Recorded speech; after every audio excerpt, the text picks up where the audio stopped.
On May 9th of 2024, police in Miami, Florida were in hot pursuit of 27-year-old Melina Logan after she stole a Honda Civic from a car dealership. According to reports, she took the Honda out for a test drive with no intention of coming back. A bolo, or be on the lookout, was issued near the Palmetto Expressway. Meanwhile, a Florida Highway Patrol officer raced to the scene and eventually took the lead in the chase as Logan led police into bumper-to-bumper traffic.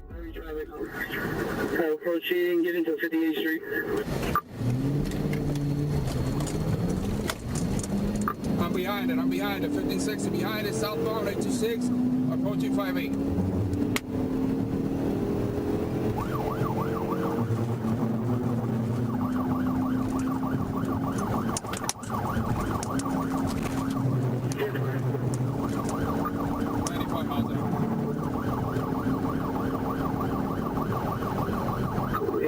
I'll take the radio.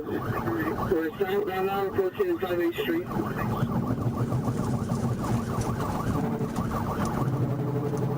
Southbound now on the road, getting to 36th Street.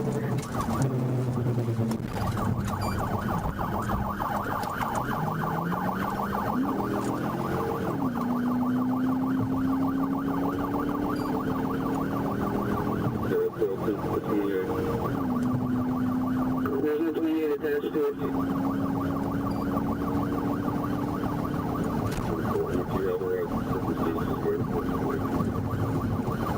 Get them boys trying to catch up to him. I'm trying to get to him, but what's that that's moving? Southbound approaching 36, southbound approaching 36.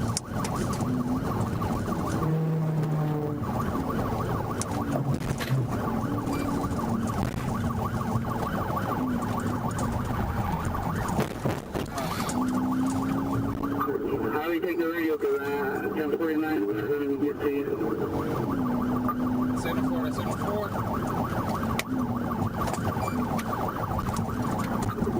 Hey, we're still southbound. It's approaching 2nd Street. Go behind it.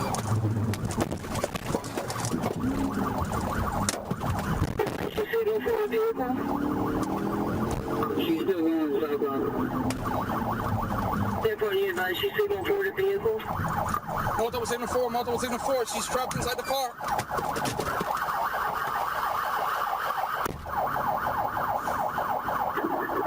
Hey, right before the exit to 25th Street, Miami, start fire.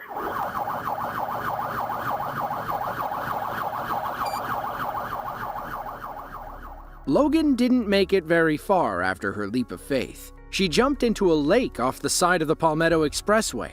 Ironically, if you look at Google Maps, the lake is marked with a pin for Parish Bail Bonds, which we believe is nearby. From this image, you can see how far she actually fell. It's unclear if she landed on the edge and then jumped into the lake, or if she cleared the ledge and landed in the water. Either way, the police used that ledge to jump in after her. That's when she kicked several officers in the water and allegedly tried to drown one of them. After a brief struggle, the police were able to pull her from the lake and make a formal arrest. She was charged with grand theft, battery, fleeing, and leaving the scene of a crash. Akeem Rich loves running from the police. The 35-year-old from Leesburg, Florida, has a history of fleeing traffic stops. He's also a terrible driver, as his license has been suspended 16 times by 2020. It was canceled indefinitely in October, but that didn't stop Akeem from getting behind the wheel. On March 10th of 2021, a Lake County Sheriff's deputy clocked Akeem doing 78 in a 55-mile-per-hour zone. The deputy pulled up on his motorcycle and asked Akeem to roll down his window. Oh, okay, all right. Hey, Lake County just took off on me. You won't stop for them neither. Our motorcycle cop wasn't about to risk everything to chase this career criminal. He had Akeem's face and license plate on camera. It wouldn't be long before someone back at HQ could track him down. 19 days later, police tracked Akeem to his apartment complex in Leesburg. With an arrest warrant in hand, they cornered him and advanced on his car. They should have known Akeem wasn't about to go quietly.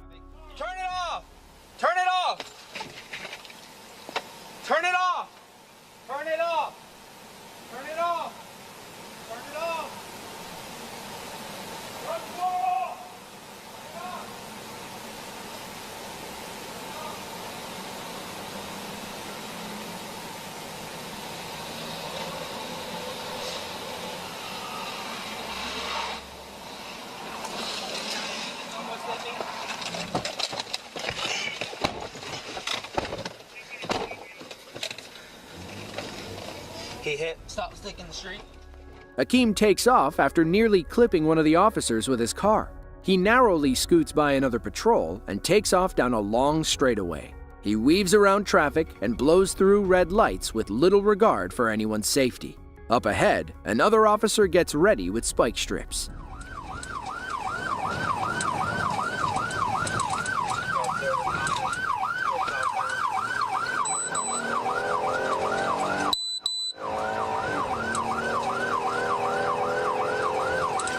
If we don't get him with these sticks, we're going to cancel, so everybody's clear. Coming up on MLK.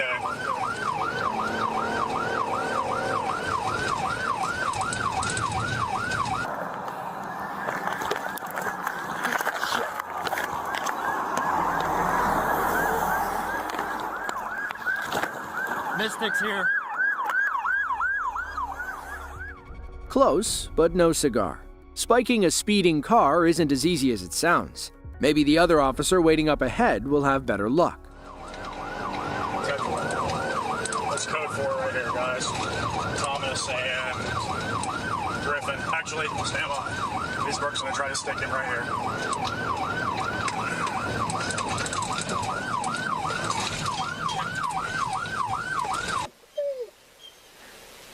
4 units do not get involved unless we are requested by LCSO. We've been requested 44. Okay, that one was a little sad. To his credit, it was a pretty big intersection, and he had no idea which way Akeem was about to turn. The chase continues, growing more dangerous as Akeem speeds through a residential area. An undercover car tries to keep up with him, but the officer winds up running himself off the road. They recover and come screaming past another patrol car. We pick the chase up from the undercover's perspective. He's got a special tool on hand that'll help end this chase for good.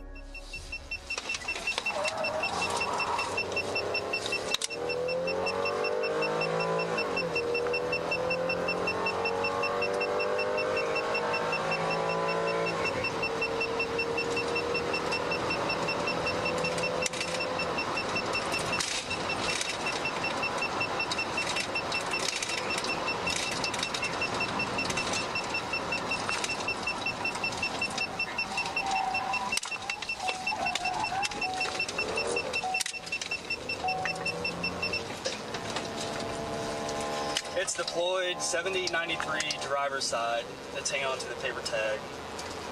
He is westbound on Waitman from Beecher. The undercover car was part of the street crimes unit. The device he deployed was a Star Chase Dart. It's like a Bond gadget attached to the front bumper. The officer can fire it from inside, and it'll stick to the back of a suspect's car. Then, all they have to do is follow the GPS tracker.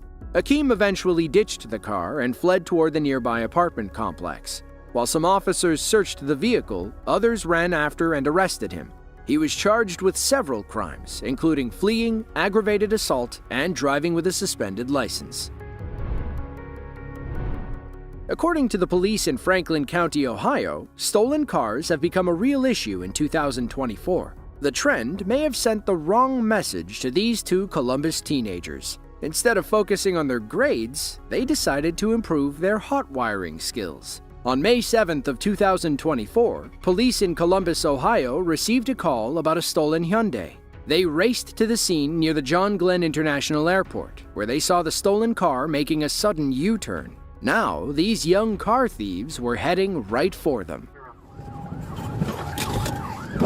Did you turn Clark Road back westbound?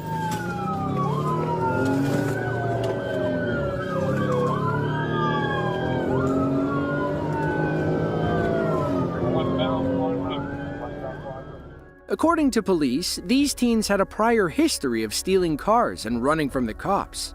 They fearlessly weave in and out of traffic while taking tight, evasive turns. Now, they've already damaged one police vehicle. Let's see how many more they hit before their joyride is over.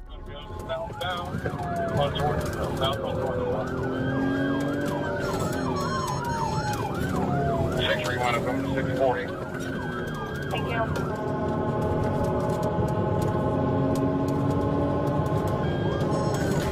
Here for 604 is here as well. Corner here west. 604 to channel 3. I'm still southbound. Southbound Northville. It's going to be coming up to area of Walmart.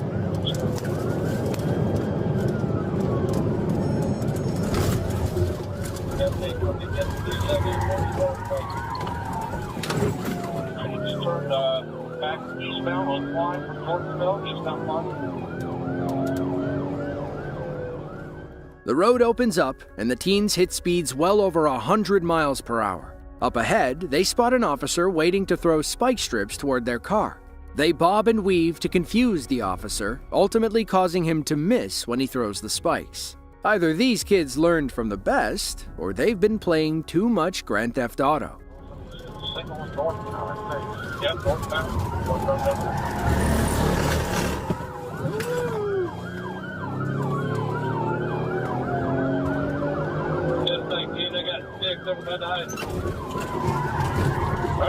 He's going to be inside of this shopping mall behind the house on the Deborah.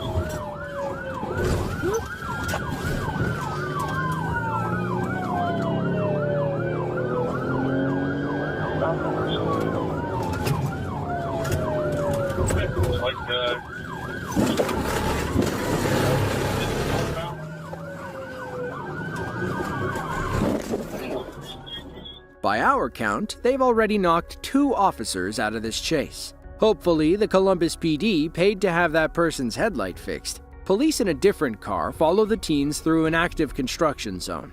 You can hear the officers complaining about not being able to see. They have no idea how these kids made it through without hurting themselves or someone else. I can't see, bro.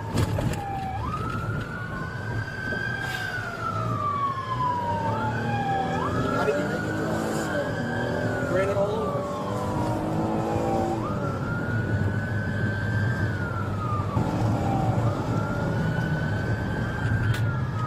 Six three, okay. Are they agree on all in this place? 631 Simon Riverbend. Your job reaches the entranceway to the Book Stadium. Your left, Mount Street, or southbound.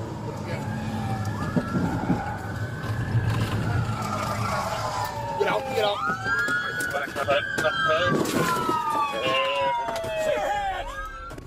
Both teens surrendered after crashing into the tree. It's hard to imagine their car could have taken any more damage. The sides were all banged up, they lost their rear bumper, and the passenger side airbag had deployed. Both of them were taken into custody and are currently sitting in juvenile detention as they await their next court date. According to Deputy Chief Dan Kelso, neither teen is worried about going to jail. They've been through this before. Normally, they get out on the same day.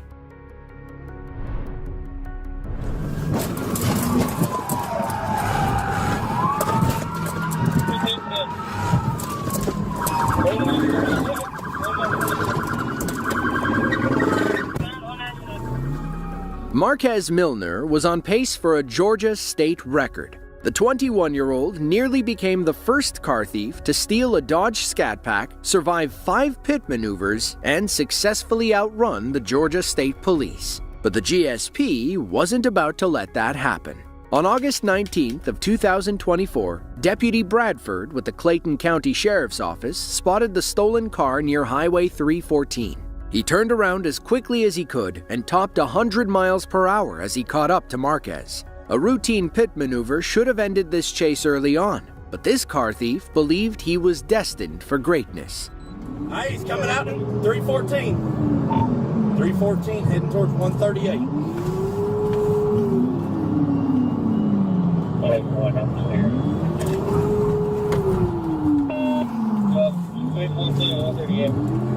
Alright, he's coming to you. Get ready. I'm catching up to him now. I'm right behind him. He's done ran from South Fulton multiple times. He's got a fake tag on the vehicle. It's probably 34. We're coming up to 314. Get ready. Speeds are 100.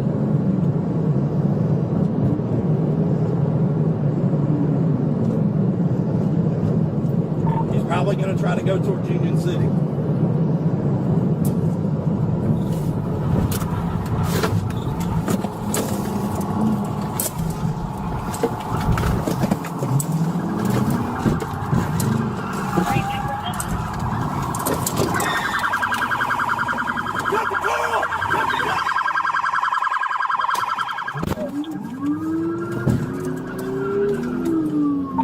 I pitted it, we boxed it in, he got out. The back tire's done for. We're chasing it 138 towards Union City. Come up on old man, I'm about to pit again. Okay, we're going west on 138. I'm sorry, 138, don't do it. Don't put on that. Wait, man, I'm clear. And again, you recover. We're still going. Speed is 60, travel west, 138.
Light male tread.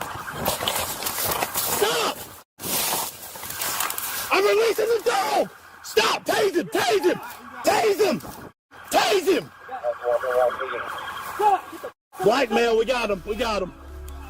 Marquez's ultimate mistake, other than stealing a car and running from the police, was sprinting into a thick briar patch. He wound up entangled in thorns and couldn't run much further. Unfortunately, our officers were also covered in tiny cuts. Inside the stolen Scat Pack, police found a Glock handgun on the driver's side floorboard. They also noticed the smell of marijuana, which only made things worse for Marquez. Doctors patched him up at the hospital, and he was arrested on multiple felony charges. On March 5th of 2021, police in Carroll, Iowa, pulled over a red car after spotting a wanted man in the passenger's seat. His name is Dennis Guider Jr., and police in Illinois wanted him for a long list of crimes. Officer Pat McCarty stopped Dennis's vehicle around 1 p.m. To his credit, he was nothing but nice to this wanted man.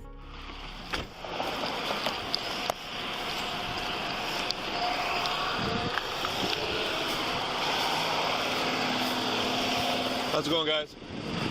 Hey, Dennis. Hey, hate to be the one to tell you this, but it sounds like you got a warrant out of Illinois. Okay. You got your ID on you? Sorry? Okay. Do you have anything on you? Okay. Why don't you step out of the car until we can identify you?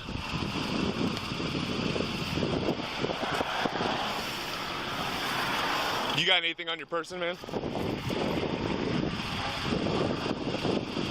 You got anything on you? Any weapons or anything like that? What's up? Awesome. Okay, go ahead and step out.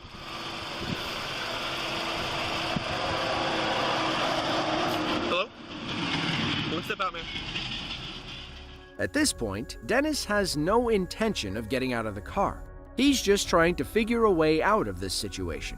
Eventually, he turns on his buddy and takes Officer McCarty for a wild ride. Stop the car, man! Stop the car! Stop the car! Stop the car! Stop the car! Stop the car! Stop it! Stop the car! Stop the car! Get off the... Put on the goddamn brakes! Put on the brakes!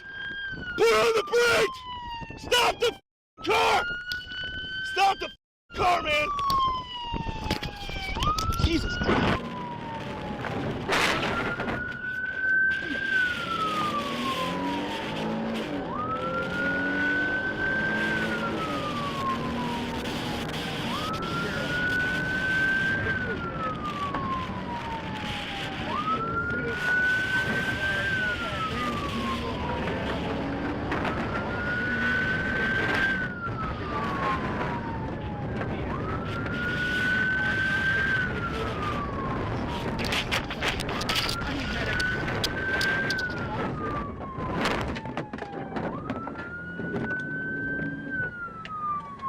Gerald 91. He is going north past the county shed to Highway 30. I have 1050 in a ditch. I need medics to my location. Thankfully, Officer McCarty was still alive. He suffered a broken bone in his back, which kept him on the sidelines for 3 months. He begged his fellow officers to go after Dennis, but they were more concerned with McCarty's health. Meanwhile, Dennis wrecked his car and stole another from someone's garage. He drove back to Illinois, where he was eventually found and arrested. He pled guilty to a lesser charge and was sentenced to 5 years in prison. The DA offered the plea deal because Officer McCarty technically messed up. He should not have climbed onto Dennis's hood to stop him. It was an unnecessary risk for which he paid the price. Today, Carroll police use this video as a learning tool. It's an example of what not to do during a traffic stop.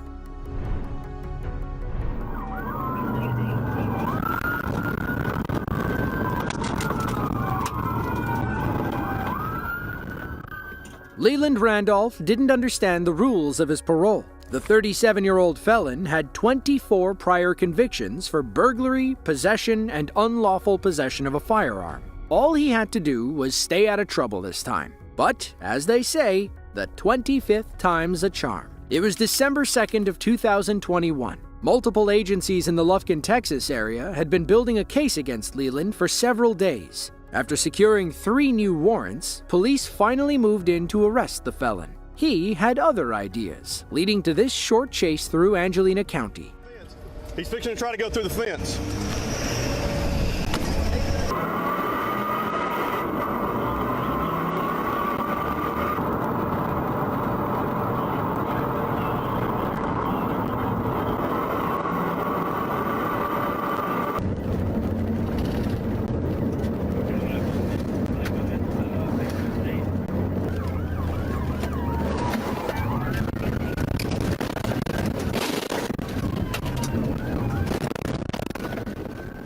Now let's see that crash again from the trailing officer's perspective.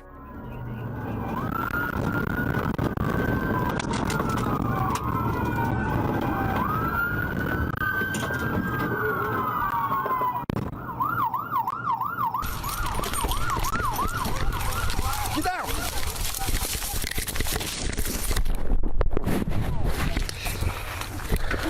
Give me your hand! Hold on. Leland was arrested and charged with unauthorized use of a motor vehicle, felony possession of a firearm, and possession of a controlled substance. 2 women were also arrested after Leland crashed. January Powers and Alice Horton were seen helping Leland load items into the stolen pickup at a storage facility. Horton fled with Leland when police arrived, and Powers was arrested on the scene. When police searched the storage unit, they found several weapon magazines, a rifle, plenty of bullets, and liquid methamphetamine. Greene, Ohio is a small city in Summit County, a few miles south of Akron. It's home to about 27,000 people and a police force that never thought it would be chasing Walter White. On June 2nd of 2021, Greene police received reports of a man breaking into people's cars. When Summit County Sheriff's deputies arrived, they watched him hop in a running RV and slam on the gas. What ensued was one of the strangest police chases you'll ever see. How many occupiers do we have? Good one. Left side is completely flat. Yeah, left side. Continue on south on Highway 37. Jamie, this truck is still on. Only 10 and 77. He's continuing on Highway 10 southbound. What brings the rear here? He did not make the airport. He's continuing on south.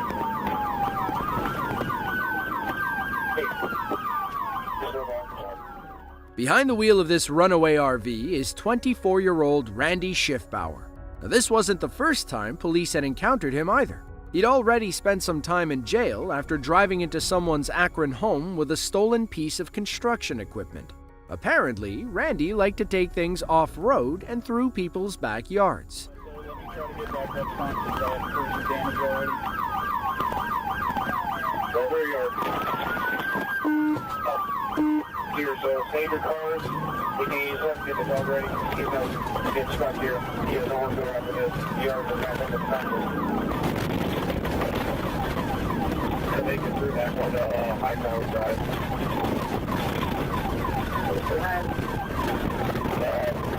I know you get stuck there. He's it now. Come back on high power.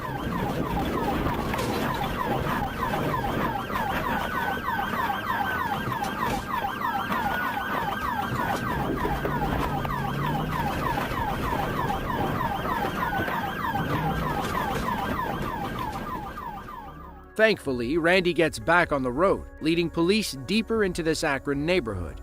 They were about to learn that pit maneuvering an RV is much easier said than done. Right, I'm coming around now. Let's put him right here.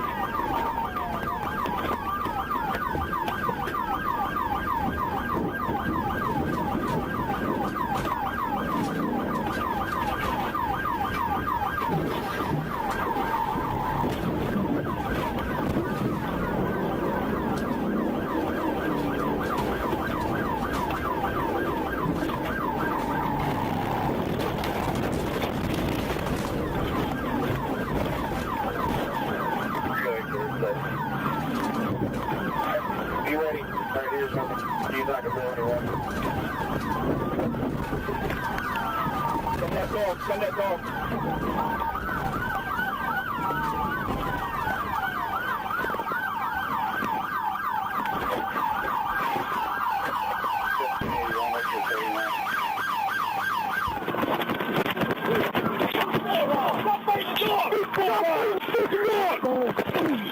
Get your hands behind your back now! Yeah? Stop the run! Put your hands behind your back! Randy was arrested after the K-9 unit caught up with him.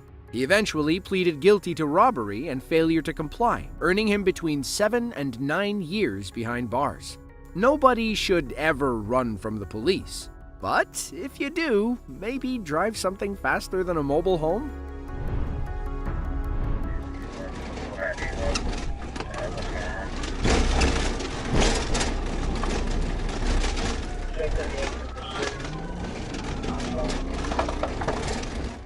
Fairfield Bay, Arkansas is a small town nestled in the heart of the Ozark Mountains. If you're into boating and off-roading, then Fairfield Bay might be the place for you. Just don't ride your four-wheeler on the main road. It was December 9th of 2022. Arkansas State Trooper Robert Neese was heading north on Highway 330 when he spotted a four-wheeler driving where it wasn't supposed to. What should have been a simple, "Hey, don't do that," turned into a wild off-road chase that pushed Trooper Neese's squad car to the limit. Stop! Stop! You ain't keep going. Stop! You! Why? You can't be on the highway. This is you. Huh? They said you can. Who? The River Bay. They said you, if you're finishing the trailhead, I was just trying to get past those ditch lines so I can hit this trail. I wasn't trying to cause no trouble, bro.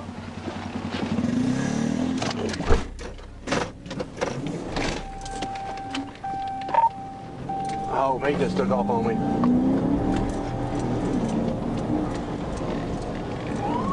What's your direction car? We're going northbound. About 51. The traffic's light.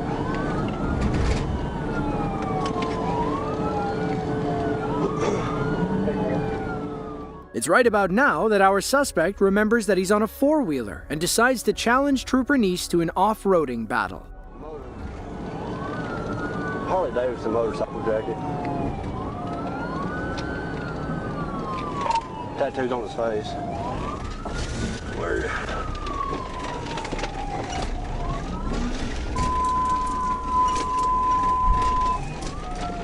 We're off the road.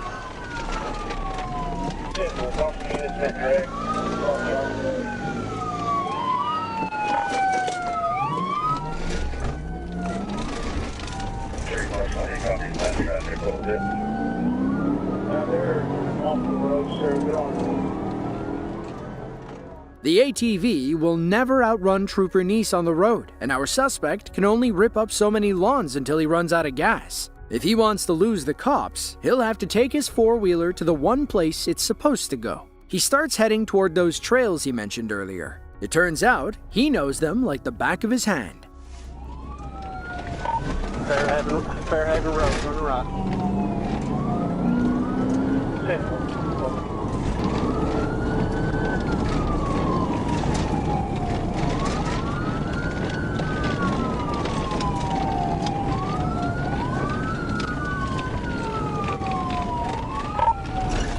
Ain't going through the woods.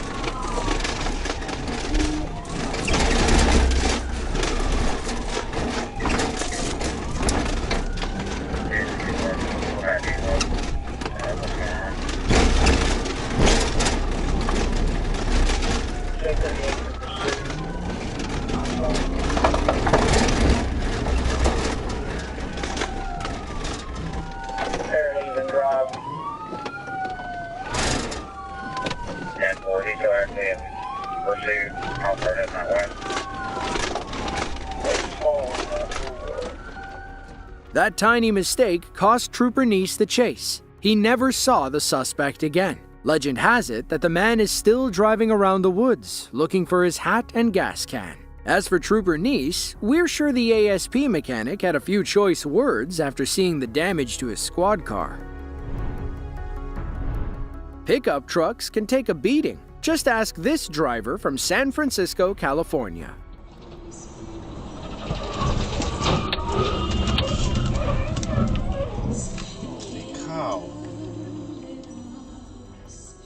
He was heading down the highway when something went wrong with his rear right tire. He veered right, overcorrected left, and wound up smashing into the concrete barricade. By some miracle, he walked away from the crash without any serious injuries. His bulky pickup likely saved his life. A woman in Sebastian County, Arkansas, learned a similar lesson when she used her truck more like a battering ram. It was May 5th of 2020. Highway patrol officers are in hot pursuit of a red pickup truck recently stolen along Highway 45. The driver, 27-year-old Jennifer Porter, also stole the owner's gun and had no problem waving it at the police. A deputy with the Sebastian County Sheriff's Department tailed Jennifer for several miles as she hit speeds over 100 miles per hour. Then, she suddenly stopped, and it looked like she was about to surrender. But Jennifer had no such intention. Instead, she used the stolen truck's size to her advantage. Sebastian 12, Force Special, myself, 18 and 27 in the Witcherville area, 71 is Dayton Road. 10-471 Dayton Road, break. Force Smith, she's got a gun in hand. 10-4 Greenwood 9, driver. Vehicle's 10-7.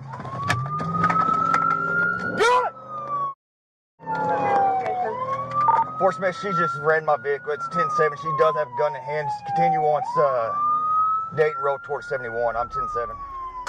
Jennifer sped off after the hit disabled our officer's car. Unable to move, he got out to inspect the damage. You can see where the bed of Jennifer's stolen truck crumpled his hood and destroyed his headlights. But just because this officer is out of the pursuit doesn't mean it's over. Up ahead, Arkansas State Police Trooper Araujo Diego was waiting on a side street when he spotted Jennifer's truck speeding by. He hit the gas to catch up, and the chase was back on.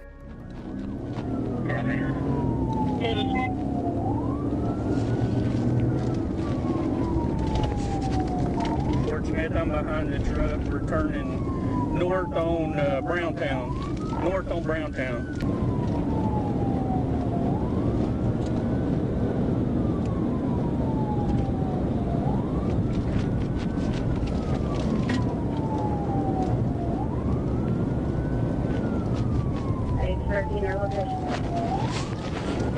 Fort Smith are going north on 253 off of Browntown.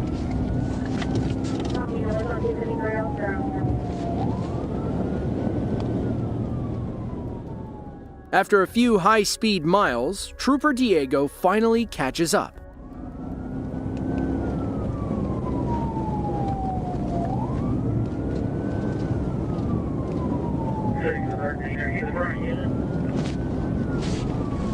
I'm the front unit.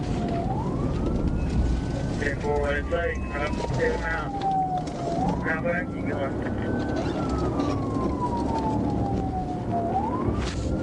We just made a curve at 70. We're going on north here past the rock ground. As they approach a slow speed zone, Jennifer uses the same rear-end technique to disable Trooper Diego's car. How far are you behind 13?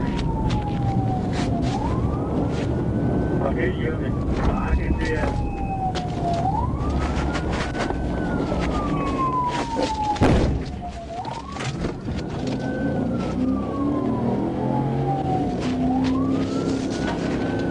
Page 13, send it. Fort Smith, I'm 10 feet. Okay. Fort Smith, I'm 1050. I've rear-ended her. She slammed on her brakes on me. Jennifer gets lucky about a mile later when two cars force Trooper Diego to slam his brakes. She speeds away, and he'll have to step on the gas to catch up. When he finally does, he spots Jennifer taking a sharp right turn. This chase is about to go off-road. This Comer Lane, I believe, is a dead end. She just turned down. 10-4, that is a dead end.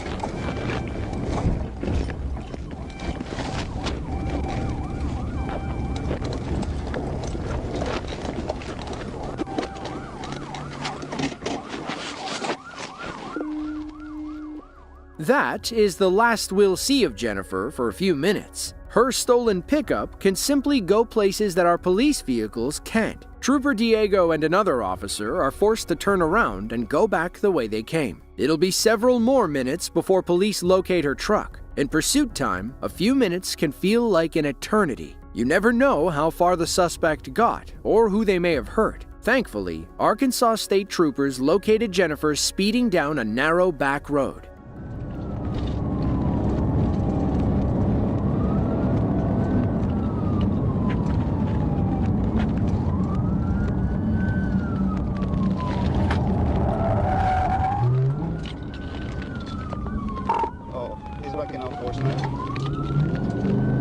Copy that now. 1037, primary now.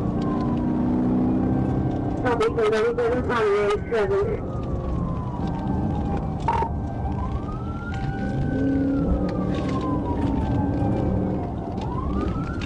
That's the shadow light enforcement. Copy that, shadow light.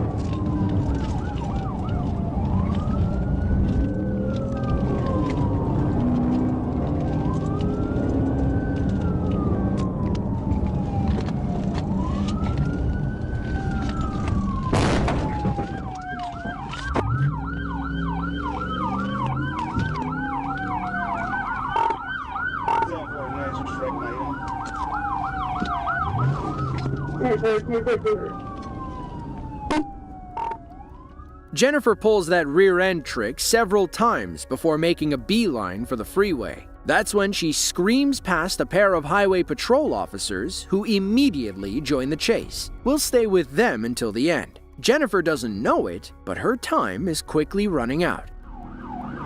6 seconds, 15, I'll hold this. Get up there and clear it out. Enforcement will be leading.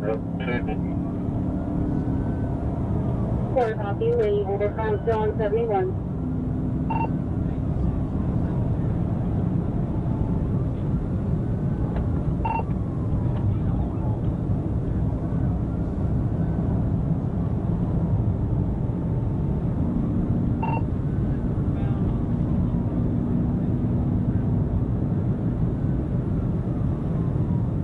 Copy, northbound Old Jenny Lane, 115.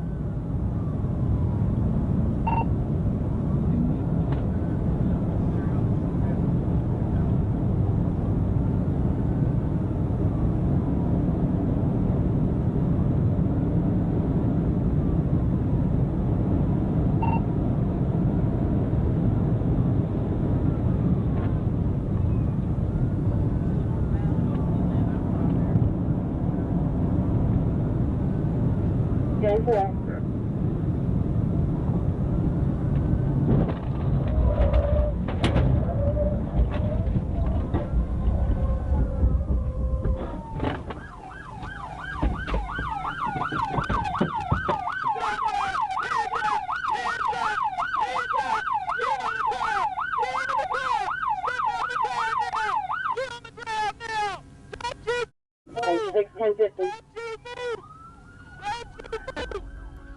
In the end, Jennifer Porter was arrested and charged with 8 counts of felony aggravated assault, fleeing, and possession of a stolen firearm. During her wild chase, she rammed 4 police cruisers, including the one she disabled. It's unclear what happened to Jennifer after her arrest. If we had to guess, she spent the next couple of months behind bars waiting for her trial. You don't steal a bright red truck and ram multiple police cars and expect to get away with it.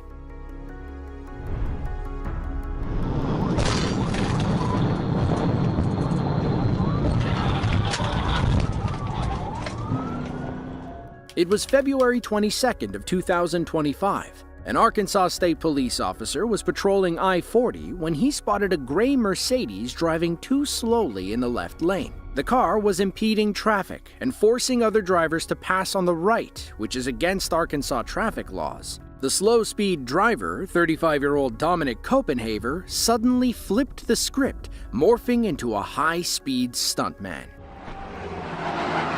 Freaking do it. Take your foot off the brake. Don't do it, bro. Take your foot off the brake. Throw the window down. Turn the car off. Don't even do it. Don't even think about it. Don't even think about it. Put the keys on top of the car. He took off. He took off. Little Rock 37.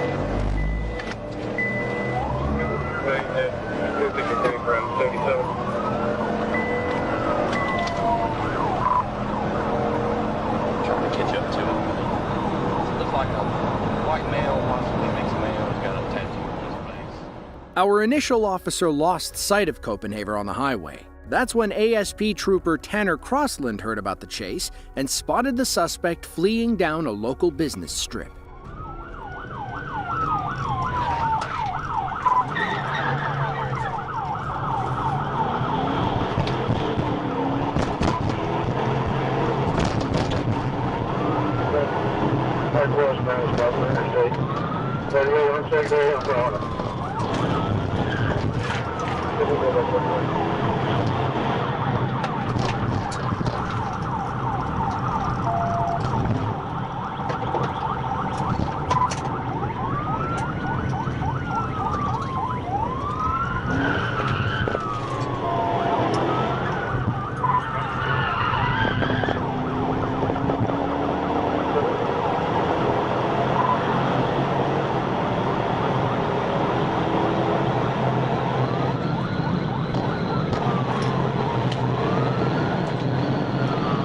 Try to get to the one that's over in left flank.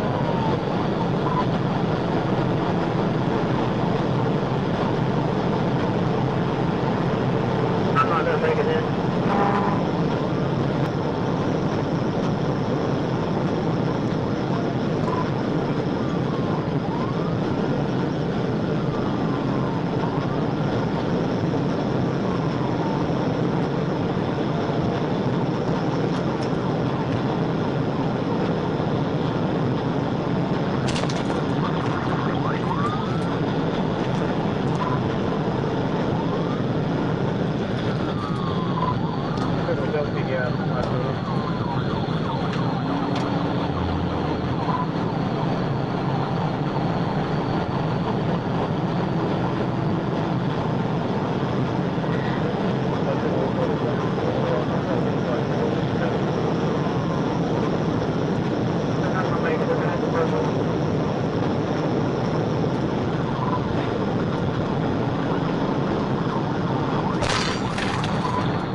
Oppenhaver was arrested and charged with fleeing, reckless driving, and criminal mischief, among many other traffic violations. They later learned about his extensive criminal history in California, Florida, and Arizona. At the time, he was wanted for assault in Harford County, Maryland, and was to be considered armed and extremely dangerous.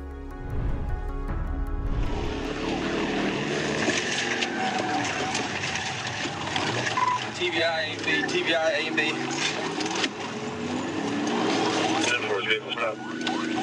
Nope, he's on the wrong way.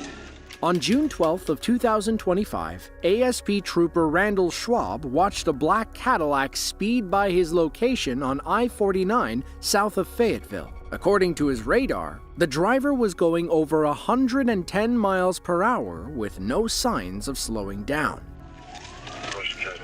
They're going to try and get green alert west and work out there.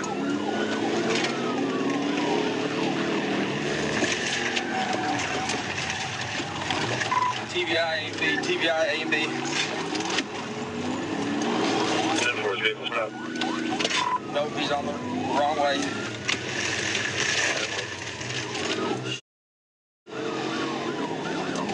Alright. We're still, we are getting back on northbound, stand by. I didn't understand what you said. Nobody cares. Northbound 49 from exit 61 to stars 12. Yeah. 49 northbound at 61.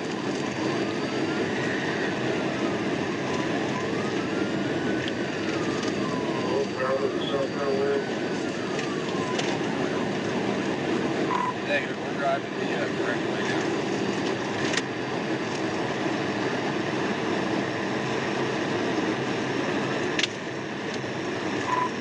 Now approaching the 62, speed 135.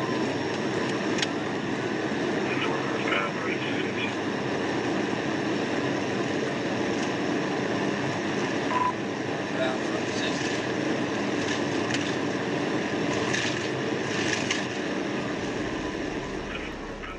The pursuit continued at a steady 140 miles per hour. Thankfully, these Arkansas highways aren't too busy in the middle of the night.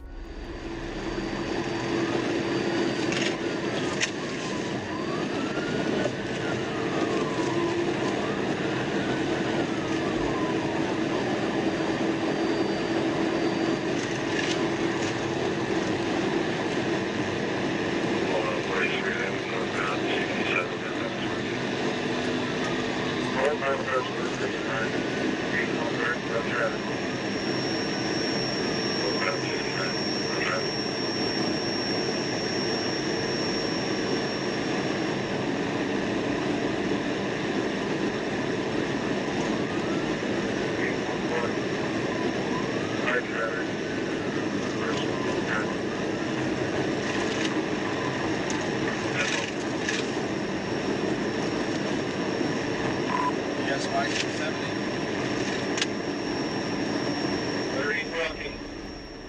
Up ahead, ASP Trooper Marshall Hill was preparing spike strips in the middle of the road. At these blistering speeds, spiking the suspect's car was like trying to hit a bullseye. Inside lane, fast lane. There's a Cadillac right there.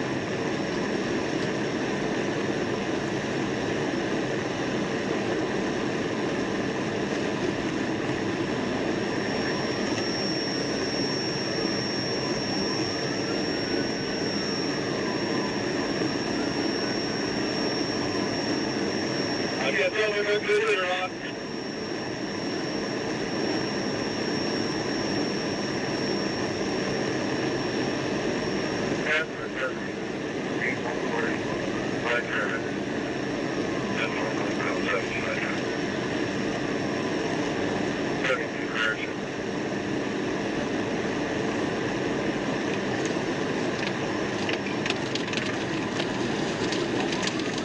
Got tires going flat, tires going flat.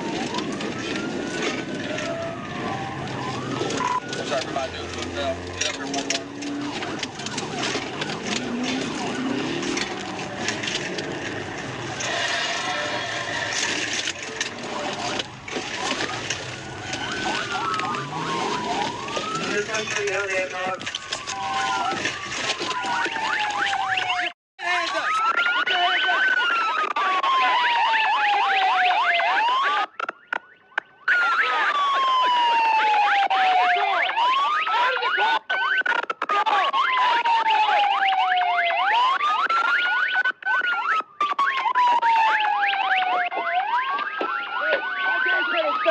I wasn't running.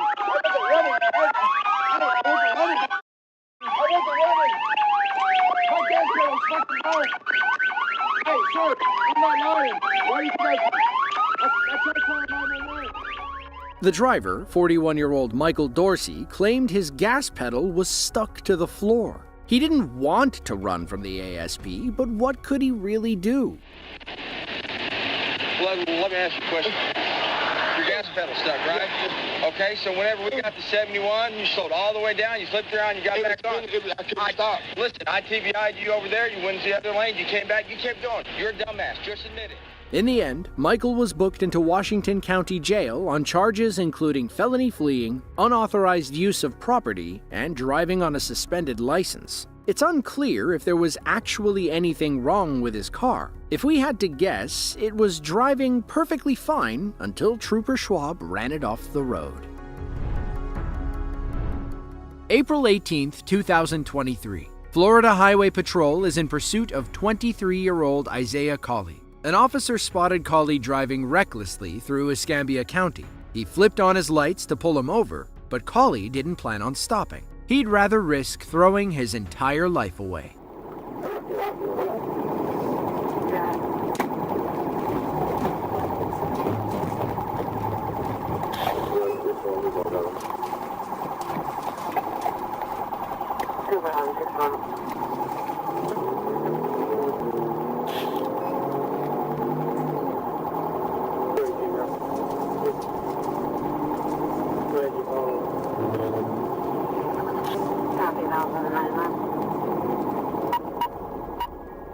More Highway Patrol officers crossed the median up ahead to join the pursuit. They tried forcing Cawley off the side of the road, but this maniac was able to weave in between them. He whipped around the right side and sped away like Grand Theft Auto.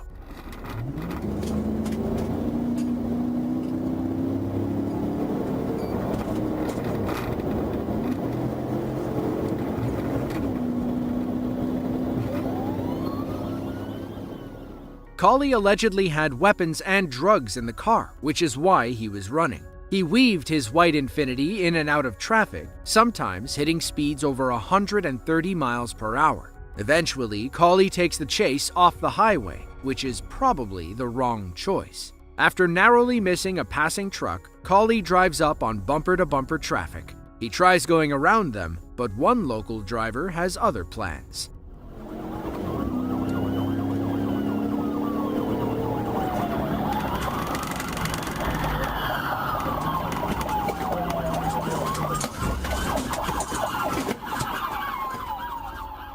Cawley takes off on foot as more officers arrive on the scene. They decide to sick the canine unit on him, but their puppy accidentally bites another officer.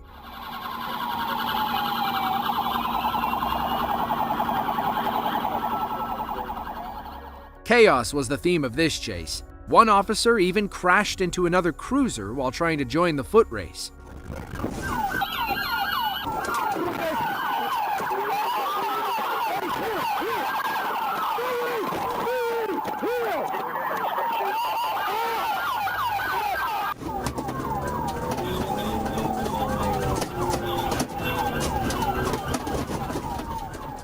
Cawley thought he'd be home free if he made it across the highway.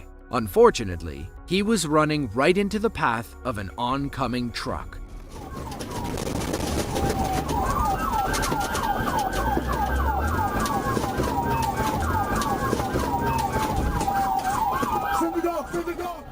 By some miracle, Cawley avoided getting flattened like a pancake. Police had to end this before he hurt himself or someone else, so they tried the dog one more time.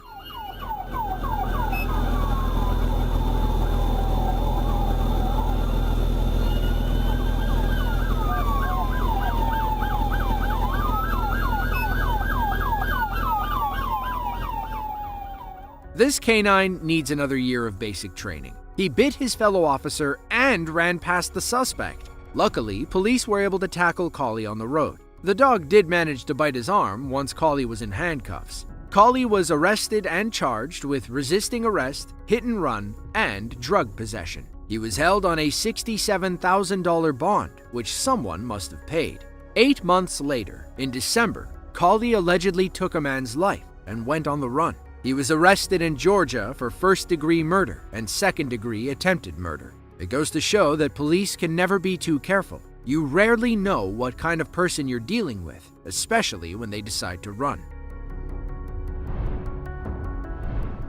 Dale Shrewsbury and the Marion County Sheriff's Office know each other very well. The 35-year-old had been arrested 13 times since 2006. His favorite crime was driving on a suspended license, one he had committed 3 times already. He added a 4th offense on August 11th of 2022 when he stole a car in Ocala, Florida, a city between Orlando and Gainesville. Police tried pulling him over, but this career criminal had no intention of stopping. When he couldn't outrun them on the street, he tried taking the chase off-road. We're going to be eastbound on Southeast 73rd Street from 441. Let me know if you get 41st. You get north or south. I'm going to be here with 6. Be down Southeast 30th Court Road on a dirt road, heading southbound.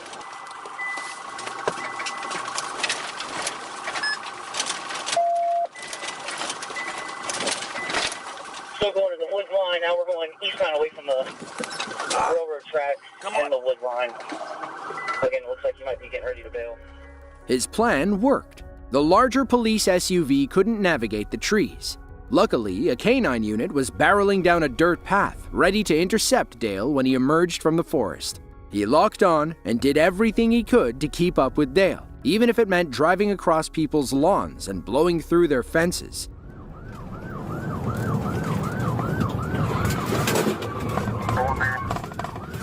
Air 1. 51 911, you look up 38th Street. How about the 20, around out the 3,000 block, you just hit it, stay like, switch no B. 29 floors, they're trying to hit again, unsuccessful.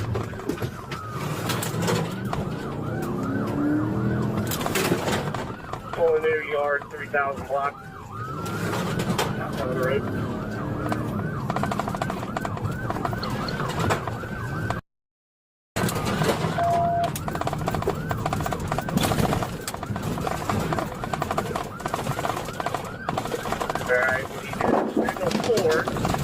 We're still southbound in some of your backyard.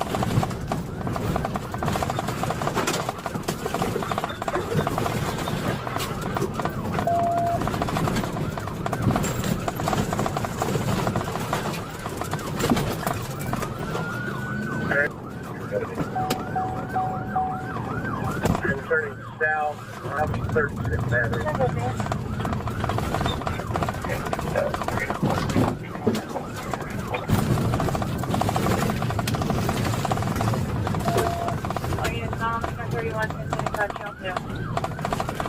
Behind the house is 5308.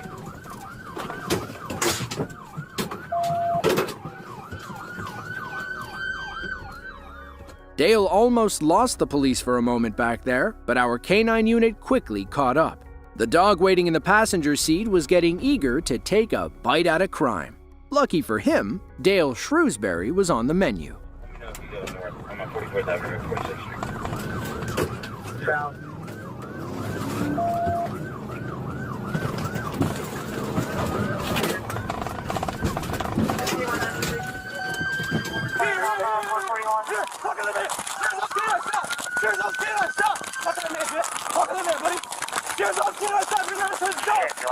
What's your call?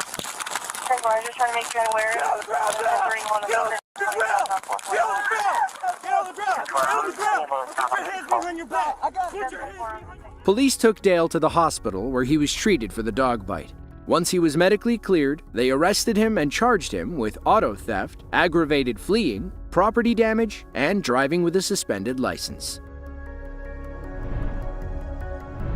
On March 6th of 2022, police in Pinellas County, Florida, were in pursuit of 27-year-old Kenneth Lunford. Lunford is a homeless man that was just trying to buy some drugs outside a motel, but got into a fight after the deal went wrong. Unfortunately for him, things only kept going downhill from there. He wound up stealing the dealer's car and led police on a high-speed chase through several towns and cities. Thankfully, the Pinellas County Sheriff's Department had their eyes in the sky. A helicopter followed Kenneth as he burned down streets, blew red lights, and weaved around traffic. All this clip needed was the wanted level stars from Grand Theft Auto. Through 8th Avenue Northwest. Oh, he was awfully close to that motorcycle. Oh my gosh, yes. We gotta get sticks ahead of this guy, he's gonna kill someone. Yep.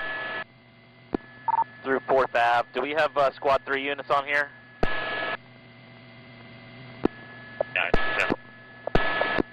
Alright, he's over the wrong side of the road coming up to West Bay on Clearwater Largo. He's got a red light. Alright, he ran the red light. I think he just signaled forward into this van. He's now westbound on West Bay. It's unclear if the driver's side door is damaged or if Kenneth is leaving it open on purpose. Maybe he's gearing up for a bailout when the police finally catch up. But at this point, it doesn't look like any cops are nearby. The only thing keeping this chase alive is the helicopter overhead. It watches Kenneth drive on the wrong side of the road and narrowly hits several civilian cars. He earned another wanted star when he tried to carjack a Corvette. Alright, wrong side of the road around that deputy. Still continuing high rate of speed. And you missed the flight, 28, you missed it on the crap. Alright, continuing south past 24th. He's in the median, high rate of speed.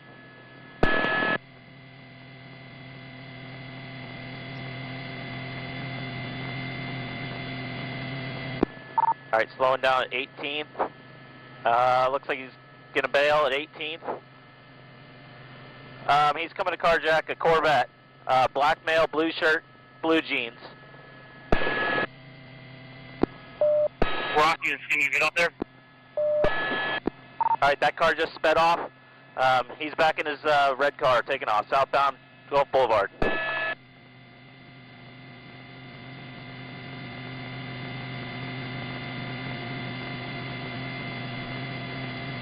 31, he just went southbound on 18th, you said, go forward? He is southbound on the Gulf Boulevard, high rate of speed, 12th Avenue. We need to get this guy stopped. The Corvette driver wasn't about to let this maniac take his car. But, as the saying goes, if at first you don't succeed, try again. Just ran the red light at 5th. This guy has no regard for anybody else on the road. On the pedestrian path, just signal forward in front of Krabby Bill's 4th Avenue. Out of the car, running southbound. He's trying to carjack another Mustang, a black Mustang. Sorry, I'm getting a little amped up here. You're good. Alright, he just carjacked this Mustang. Taking off in a black convertible Mustang, southbound on Gulf Boulevard. Boy, get anybody in this? Ram it if you have to.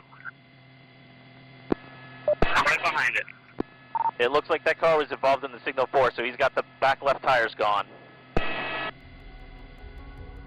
Now, Kenneth may have upgraded his ride, but he's lost the back left tire. It wasn't long before he lost control, and deputies were able to come up behind him. He fishtails, hits another car, and then nearly takes out someone on a bicycle. He smashes through an apartment complex fence and winds up nose first in the Florida mangroves. He takes off on foot, wading through the swampy area before ending up in the Gulf of Mexico. That's when police surrounded him with their weapons drawn. Either he can swim to Mexico or let the police take him in. In the end, he did the smart thing. Police hit him with 31 charges, including carjacking, DUI, and leaving the scene of a crash. His mugshot showed him with several cuts and bruises on his face. Thankfully, nobody else was seriously injured during his joyride.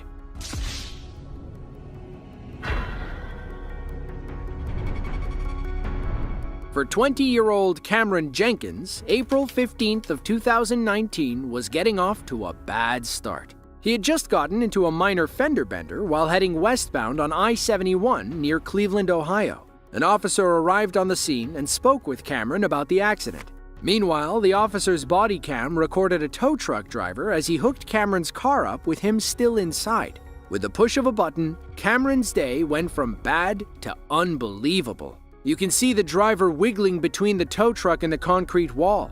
Then, without warning, Cameron's car starts going up and up and up. Our officer backs away and watches Cameron's car flip into the high-speed lane.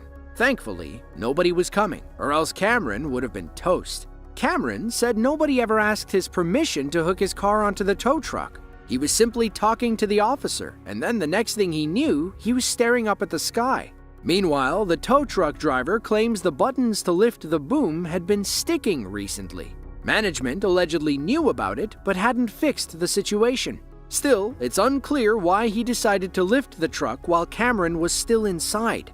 According to Cameron's lawyer, he suffered a severe concussion that still has lingering effects today. In the end, they sued the towing company for $50,000.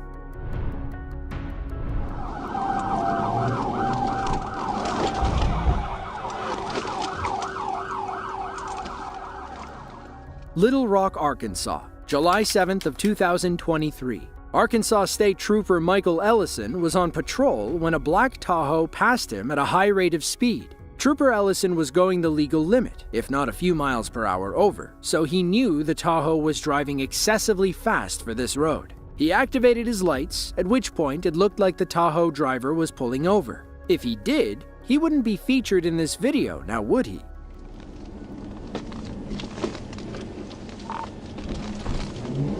On Asher, coming up to University, 6500 North Charles, 650 ZNC. It's a black Tahoe.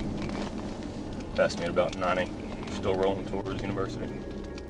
Oddly, our driver still obeyed traffic laws while running from the police. He even sat at this red light while Trooper Ellison was behind him with lights and sirens.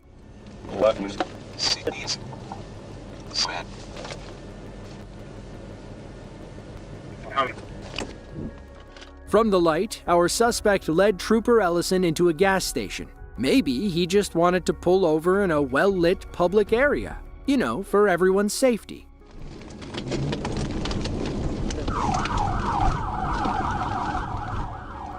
Guess not. Our driver, later identified as Marvin Jenkins, took Trooper Ellison onto the main road. The wide lanes gave him enough room to perform a pit maneuver. The execution was perfect. The result, however, was unexpected.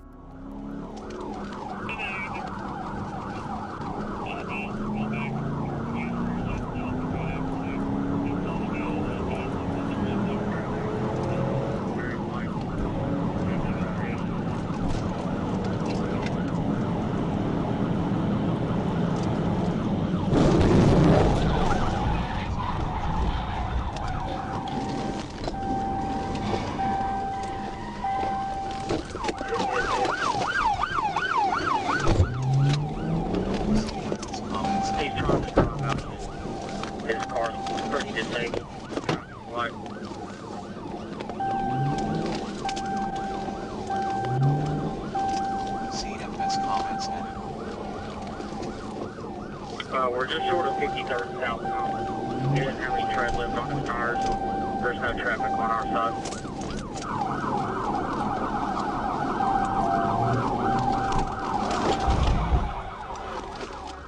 Marvin kept running despite losing both his rear tires and his rear bumper. Ironically, he pulled into another gas station where police were finally able to box him in.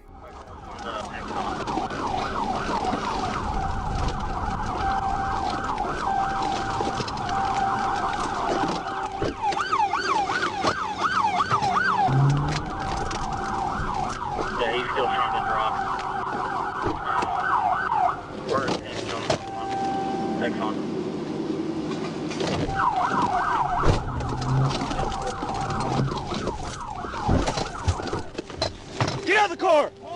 Get out of the car! Put your hands up! Put your hands up! Put your hands up!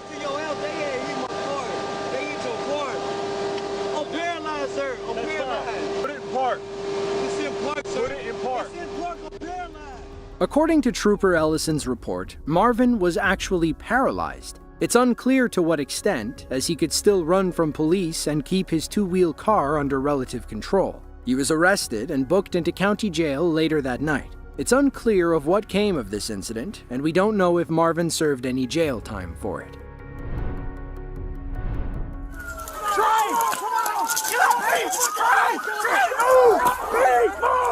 It was January 28th of 2023, close to 2:15 a.m. A police officer in Atlanta, Georgia, had just pulled over a driver for a broken headlight. The officer was nice enough to let the man off with a warning. Then, just as he looked back toward his patrol car, he watched an unrelated suspect hop into the driver's seat and take off. All right, driver, I'm gonna let you off with a verbal, all right?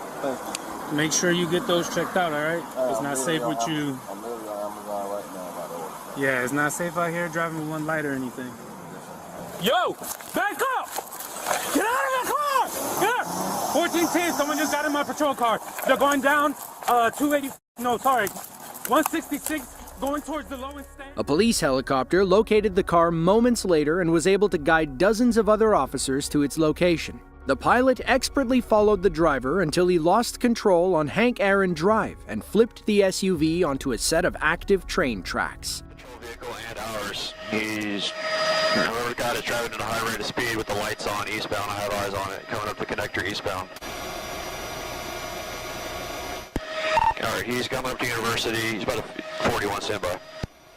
41 hard in the train tracks. University McDonough rollover. 41 rollover at University McDonough on the train tracks.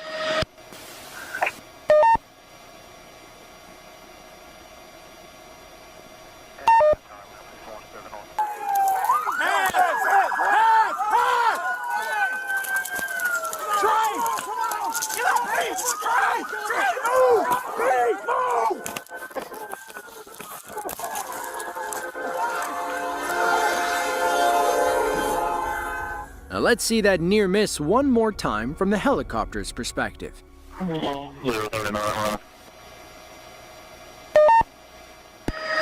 train struck the patrol car. Struck the patrol car. I believe they may have just got the guy out in time. The car thief, later identified as 29-year-old Michael Parker, was arrested and charged with stealing the patrol car and causing damage to public property. Thankfully, police pulled him from the SUV in the nick of time, and nobody was seriously injured when the train pulled through. As for Michael, he only suffered a few scrapes and bruises during the crash. In hindsight, stealing that police car could have been the last thing he ever did. Around midnight on March 20th of 2018, police in Tulsa, Oklahoma pulled over 36-year-old Angie Frost after they saw her driving a stolen vehicle. While in handcuffs, the woman explained that her friend Steven had lent her the car as she had to move some stuff. She didn't know it was stolen. While officers searched the vehicle, another stood with Angie to hear her side of the story. That's when she flipped and told officers she'd be willing to work with them as an informant. 136, y'all get out there. I cannot believe this. Please, can I work with you? Well, like I said, I know where drugs are going on right now. If it's Stephen Kurt, well, that's what you're working with us on the other stuff, Man, right? No. Are you saying you're a CI for somebody over 11th and Garnett? Is that what you're telling me? I told him things. I mean, I don't know if that's the correct term. Are you in regular contact with somebody, a detective, or are you just talking about you've talked to patrol officers before about stuff? No, it wasn't patrol officers. Okay, so it was somebody, some detective or something? It was the one in charge. I don't know what they're called. In charge of what? Over it was the police station over off of Garnett, or no, 11th. Yeah, that's Mingo Valley. Okay, Mingo Valley. The sergeant or whatever. It's lots of sergeants. Lots and lots of sergeants. I'm trying to do the best that I can. Okay, that's fine. That's fine.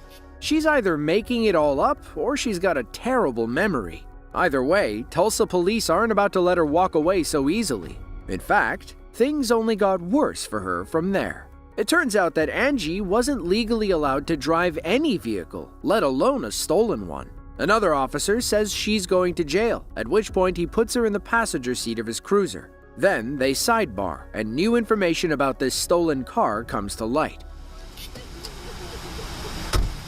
Is Steven listed as the suspect on the EMV? Yeah. See if she can give him to us. Yeah. She says she knows him. She borrowed the car from him. He's listed as suspect. We could take her for what? No DL? This ain't gonna stick since he's the listed and she borrowed it from him, saying she doesn't know. But if she can have him meet her, or tell us where he's at, we can go get him. Cause he, and also it's an easy sell. She's pulled over and all this. I think she's willing to do what she needs to do. See, do you have anything better on her other than the you got to read the traffic?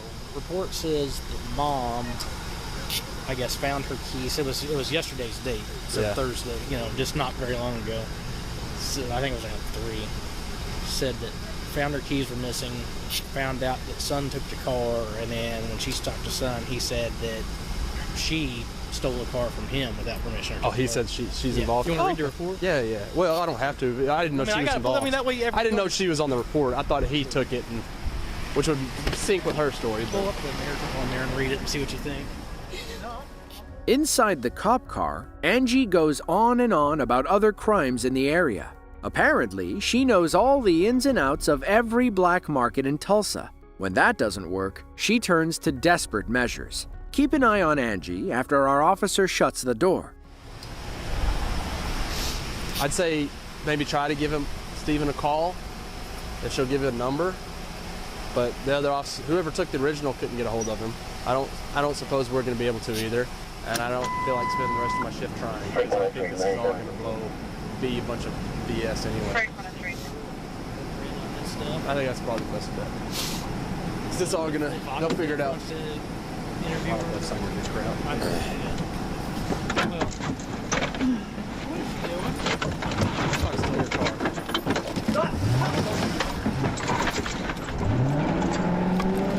David 136, suspect just stole my vehicle, is heading south on Memorial.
Where'd she go? Is that her right there? There she is.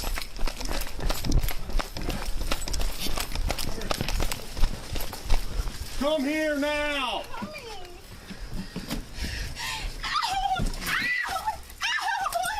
Get on the ground!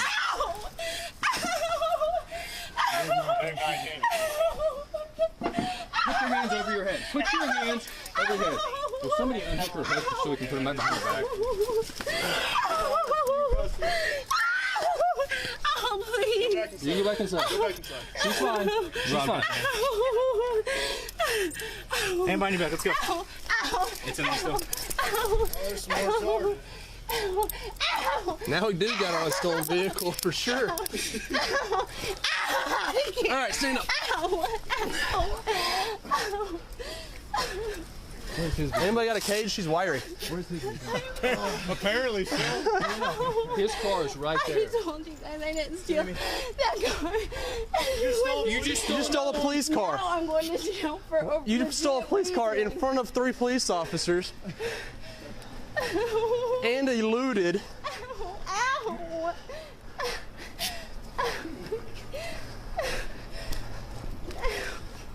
I've seen some stupid stuff, but my gosh. And you hit a car with it? You guys told me that I was going to jail for something that I did not do. You just stole a police car. Now I'm going to jail for something I did. Well, there we go. Hope it was worth it. Silver linings. She may not have stolen the first car, but she definitely stole the cop car. Watch how she tries to rationalize that during this wild conversation. 8181 East 41st is the address for this complex. I don't give a God, you are hateful. You just stole a police car and drove like to jail because I stole a car. You all were going to arrest me for stealing the black car. Which you could have got out of that charge if you didn't steal it. But then you stole a car in front of us. I was willing to give up drugs, everybody. The heads of all the mobs and the gangs. Heads of the mobs, you got and that? all that. But you guys... You need to learn the art of the deal, man. Hey, you know what? Our bad. Our bad, you stole a police car. You know what? Don't patronize me. Our bad. Don't. Take some accountability for your actions. I do take accountability for my actions. Did you steal a police car? You know what? Did you? Give me an attorney. Answer the question. Give me an attorney. How about We saw that? you do it. No, you didn't see me do it. I did. He did. You didn't. And the young car came up. You got a picture? Angie should have exercised her right to remain silent from the start. Earlier, while the other officers were talking near the stolen car, they mentioned how the charges wouldn't stick. If Angie just shut her mouth, there's a good chance she would have gotten away with everything. Instead, she was arrested and charged with possession of a stolen vehicle, grand theft auto, and resisting arrest. She ultimately pleaded guilty to 4 counts in May of 2018 and was sentenced to 3 years in prison. If you think that's crazy though, just wait for what we're about to tell you. Fast forward to 2020. Angie has been released from jail and apparently is out looking for revenge. According to reports, she killed a 51-year-old man named Stephen Wood after an altercation one night. If you remember earlier in the video, she kept mentioning a man named Stephen. Could this be the same guy? Unfortunately, we weren't able to determine if Stephen Wood is the same person she mentions. Angie is now once again behind bars, only this time on charges of suspected murder.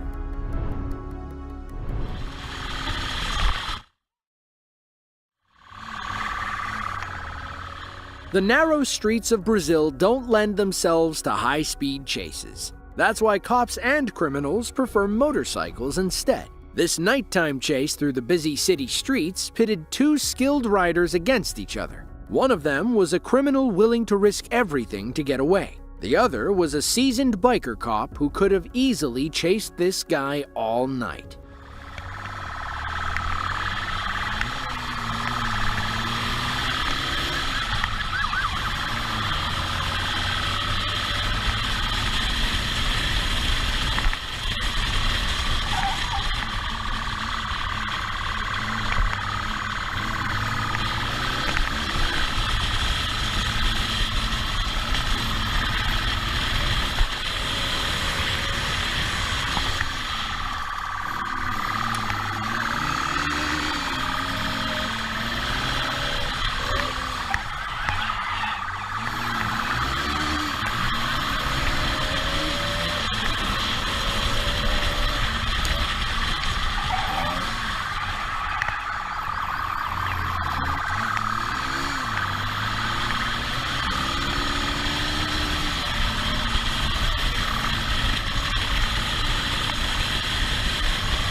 The Hollywood-style near miss almost let our biker slip away, but this cop was relentless. From here, we couldn't decide which parts to show or skip.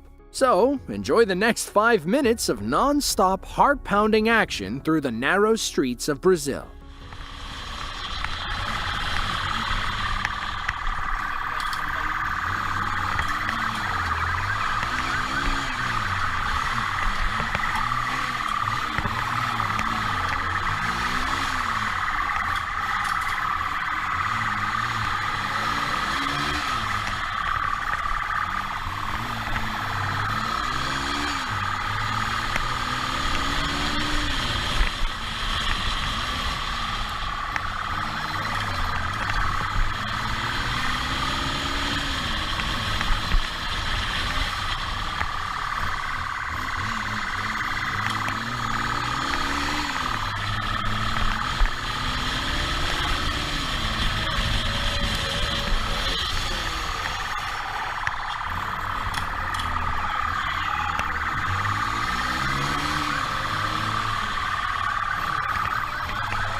It's unclear why, but the biker finally stopped and surrendered to our officer. Perhaps he felt his luck was running out and figured the chase wasn't worth his life. Unfortunately, we never learn his name or why he was running in the first place. Guildford is a small neighborhood in Surrey, British Columbia. Most locals go there to shop, as it's known for its long retail corridor along 104th Avenue and 152nd Street. On February 20th of 2015, police in Surrey found themselves chasing a wild man on a stolen motorcycle. The driver could weave between traffic and lose the trailing cop cars, but he was no match for the RCMP helicopter flying overhead.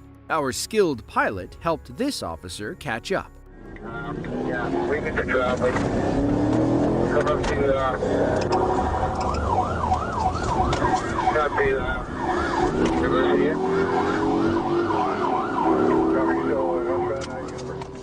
The helicopter kept eyes on the suspect as he blasted down main roads. Eventually, he pulled into the Guildford shopping mall. He arrived on the parking garage's top deck and saw his master escape plan through a glass pyramid. If he couldn't lose the cops on the road, maybe he could lose them in Walmart. CCTV cameras inside the mall captured him flying down the escalators. It's unclear if those are police or mall security guards running behind him. Somehow, the suspect makes it through Walmart without hitting anybody or crashing into anything. He squirts out on the other side without a single cop on his tail. The helicopter follows as he burns down pedestrian footpaths and arcs over bridges. From what we can tell, he escaped and is still on the run in British Columbia. According to reports, the RCMP didn't release this video on purpose. It leaked from the Surrey police station and made its way to YouTube. To make matters worse, the bike's owner woke up to find over $13,000 worth of tickets and fines in his mailbox. Police impounded the motorcycle, but there's no word on if they caught the driver.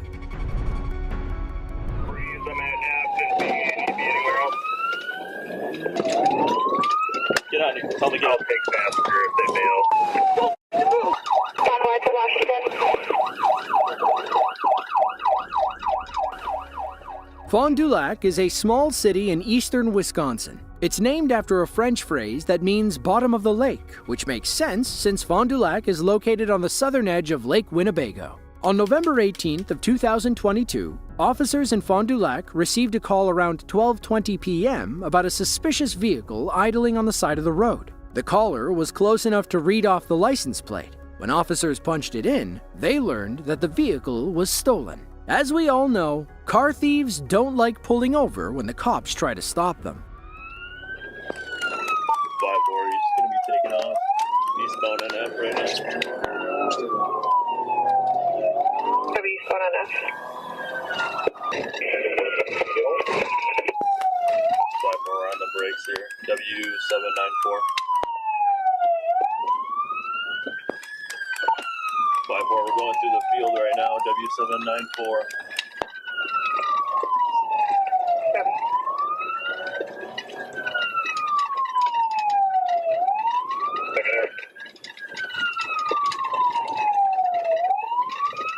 Why, dude? If there was a unit that just called, I've been copy.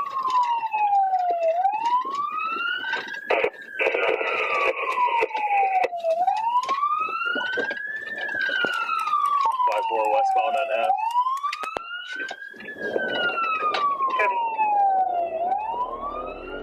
It was a valiant effort, but all that off-roading was for nothing. The driver is back on the same road, only heading in the opposite direction. Maybe it'll work the next time he tries it. 5-4, do we have anyone in front of us?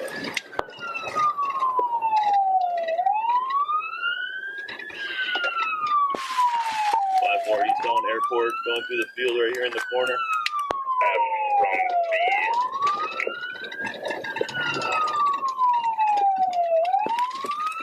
We're going through the field, airport, and F right now.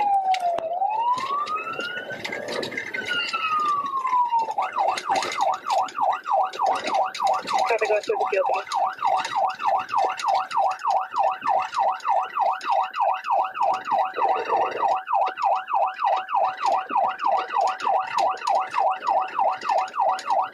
good? Yep. Good.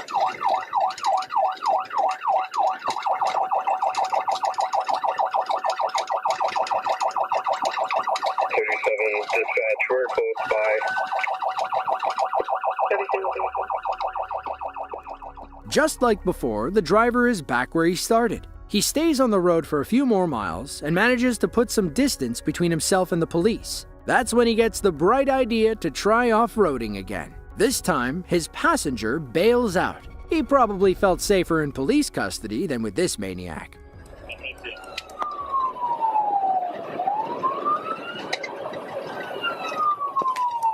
5-4, slowing down, going into a farm field here on the south end.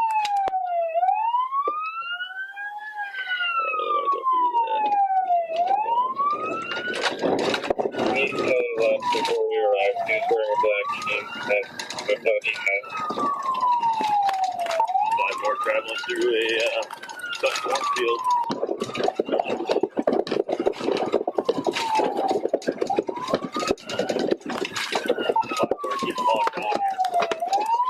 Passengers have the door open. Get out here. Tell me get out. Take passenger if they bail. Get out. Get them. Get them in cuffs. Get them in cuffs. When police asked what they were up to, the passenger offered an innocent explanation. As unlikely as it sounds, the story checked out. They were just getting the mail. The passenger just didn't know that they were doing so in a stolen car. Meanwhile, our lead officer stayed on the driver's tail. You go with 9-1 and I'll catch up with 5-4. 5-4, we're going back out on the F. We're going through the farm right now. 541, I said 156. We good on a pit or no? Hold up. Affirm. 10-4.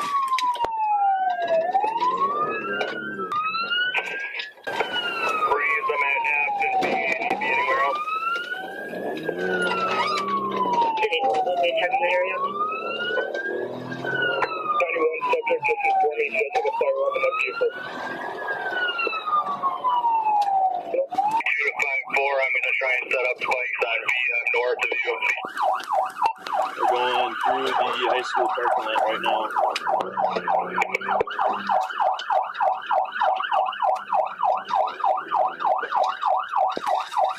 Down on the backside of the school.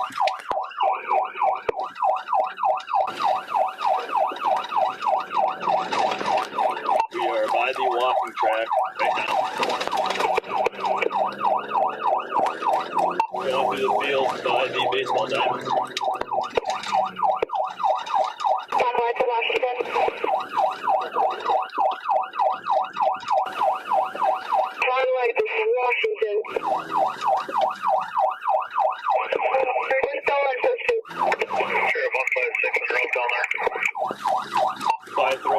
We're through the parking lot of the high school right now. That was the last time police saw this Fond du Lac car thief. They called off the chase after he entered a high school parking lot. Catching this guy wasn't worth the danger. According to police reports, the passenger identified the driver and warned police about the gun in his lap. We never learn his name, and Fond du Lac authorities haven't released much more about the case. They did issue a warrant for his arrest with nationwide extradition, meaning no matter where he runs, police in that state can and will send him back to Wisconsin. Go, go, go. Got it. Take it, take it, take it. Can't right now. Watch out, watch out, watch out. Left, left, left, left. September 3rd of 2024. Police officers in Columbus, Ohio are in hot pursuit of 2 armed robbery suspects. Jolyn Rutherford and Onday Sullivan, both 21, had just robbed somebody at gunpoint. They took off in a black sedan, and it wasn't long before the police were hot on their tail.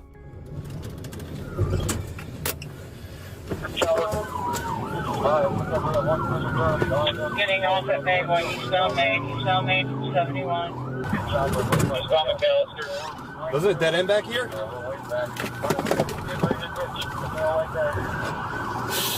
Go, go, go, go. He's bailing right now. No, he's not. Come back to Maine, come back to Maine. He's gonna head back, he's gonna come out on Maine over by the towers. Hang out. 120. Go, go, go. Got it. Take it, take it, take it. No, you can't right now. Watch out, watch out, watch out. Left, left, left, left. I got you. I got you. You're good, you're good, you're good. He's missing a tire. Southbound Allen Creek. Take him at the wall, take him at the wall. Take him, take him, take him, take him, take him, take him. Take him. Take him. Southbound Allen Creek still. Female black striker Your hat on team's the gonna go black for it. t-shirt jeans. Male black is the one with the male black white hoodie has a gun. Good, good. Go, go, go. You're good, good, good, good, good, good, good. He's lost a wheel. S11, he just lost a wheel. We're still southbound Elm Creek.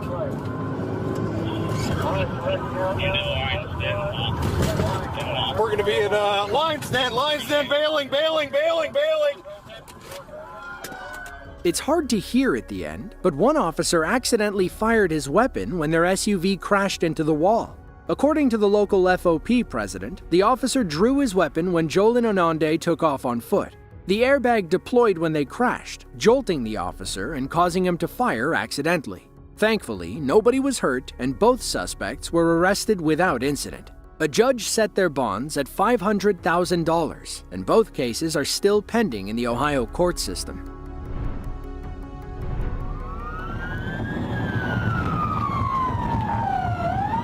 All right, roll over, squad, roll over, squad, I'm moving. Usually, suspects are the ones being dragged out of rolled over cars. This police chase from Greenfield, Wisconsin wanted to change that trend. It was August 12th of 2018. Greenfield officers were after 26-year-old Jorge Ornelas, who had just fled the scene of a traffic stop. Police ultimately terminated the initial pursuit for public safety. Then, another officer spotted Jorge fleeing east near the Southridge Mall. He made a quick U-turn and tried pulling Jorge over again. Once more, he refused. Minutes later, a third Greenfield officer spotted Jorge on Edgerton Avenue. This time, he wouldn't let the suspect get away. He closed the gap and went in for a pit maneuver. Unfortunately, the move didn't go as planned.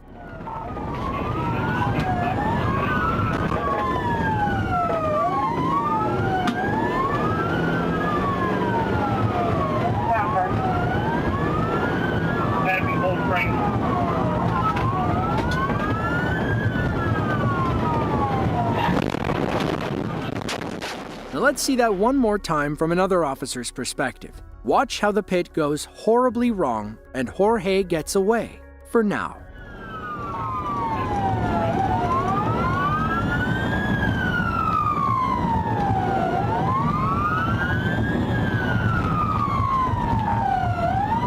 All right, roll over, squad, I'm moving.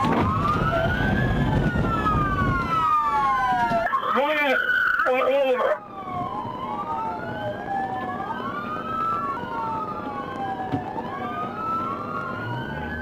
What is this? God.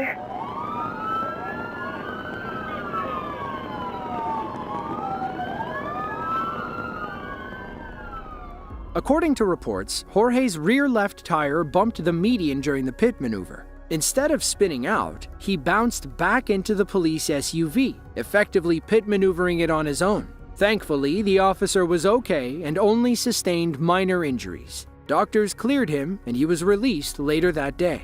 Other officers eventually caught up with Jorge and he was arrested shortly after the chase began. He faced felony counts of recklessly endangering safety, eluding an officer, and causing bodily harm.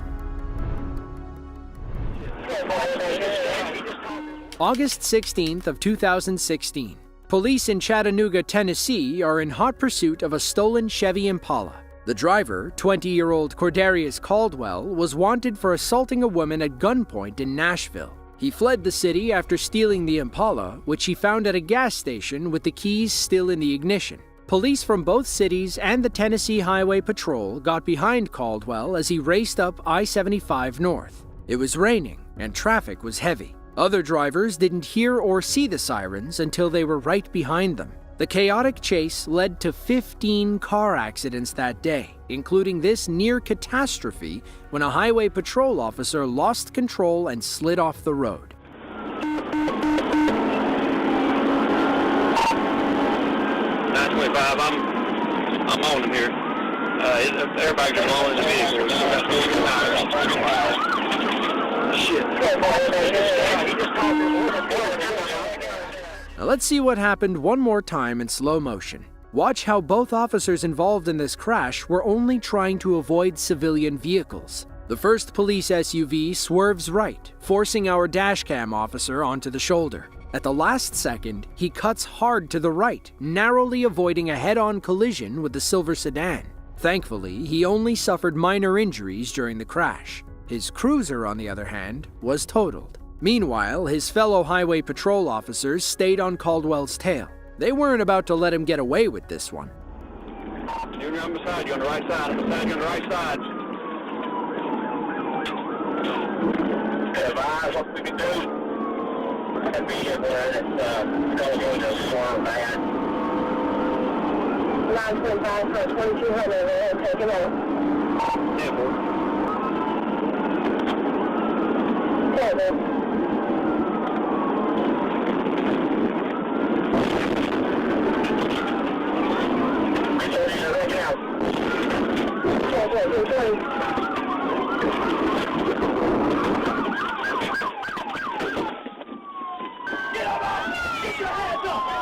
I'm gonna back up. I'm gonna back up.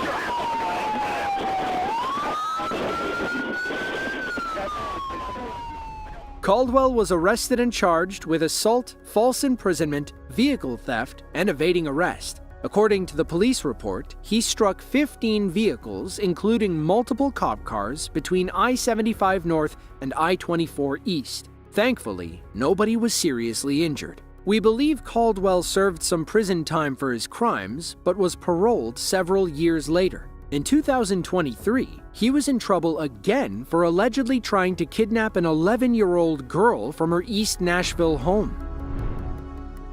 10-4, I'll advise S1. S1, do you copy that? They're requesting the unit standby at this time. The vehicle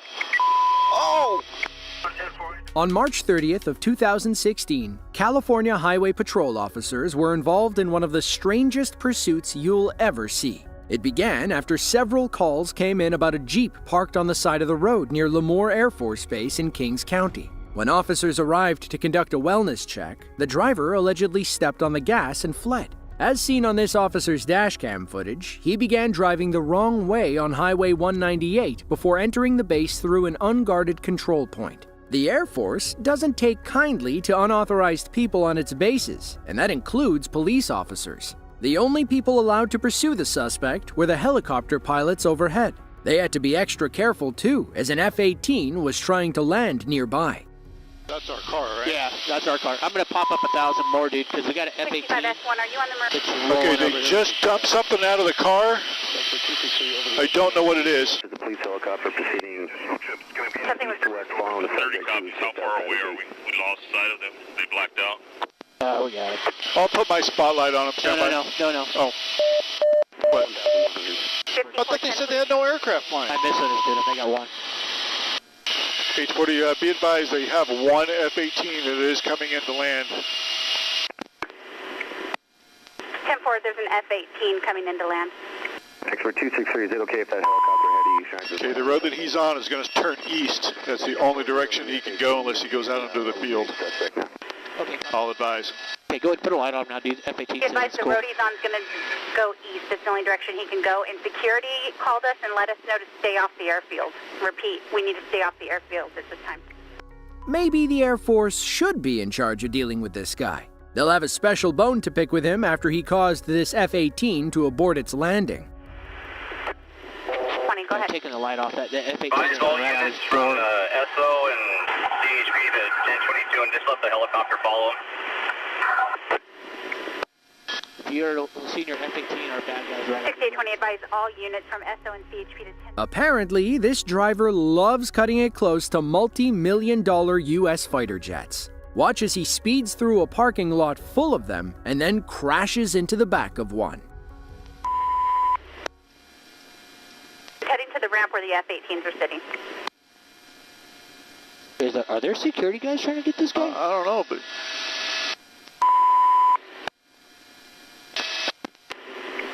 Okay, he's on the ramp with the F-18s now, heading eastbound towards Reeves Boulevard.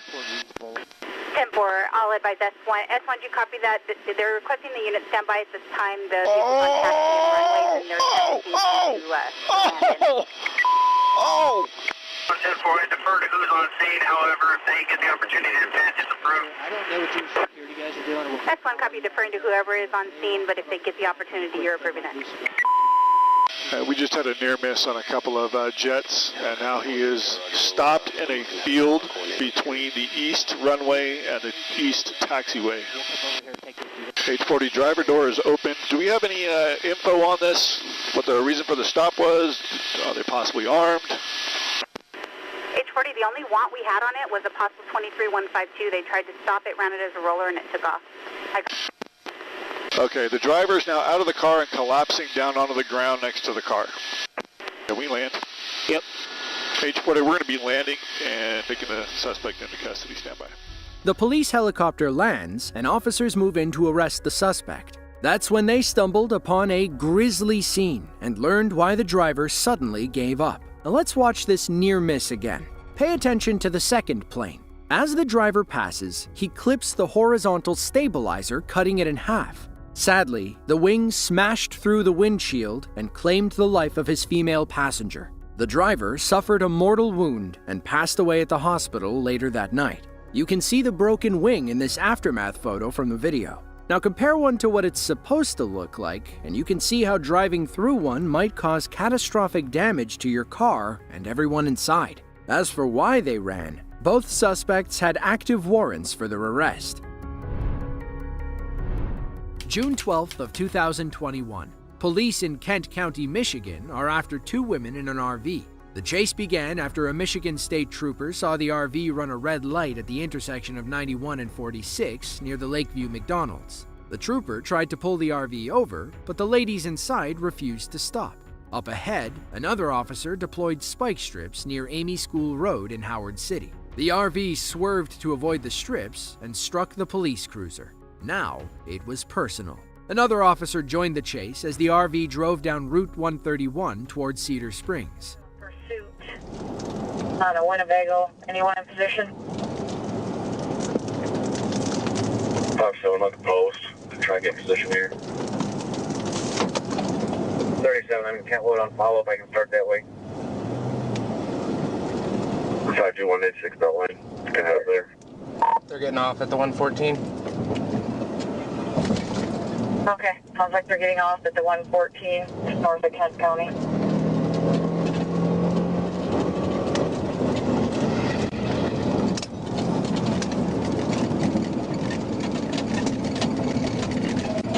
I'll roll north, just in case. Clear.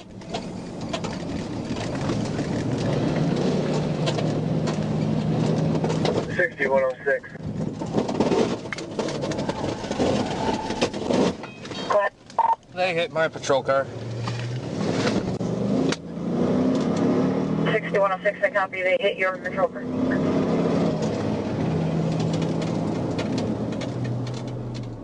The RV, now driving on a missing tire, refuses to stop.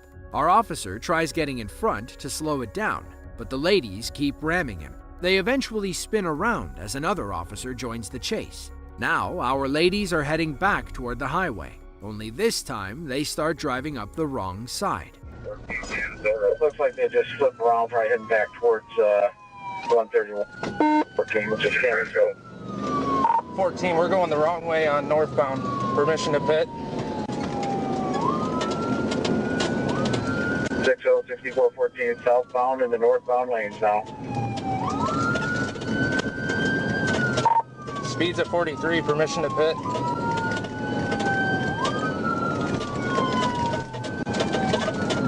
Southbound in the northbound, speeds at 43. Requesting permission to pit. Highway. 6614, whatever you have to get this thing stopped. We're coming up to the fire, guys.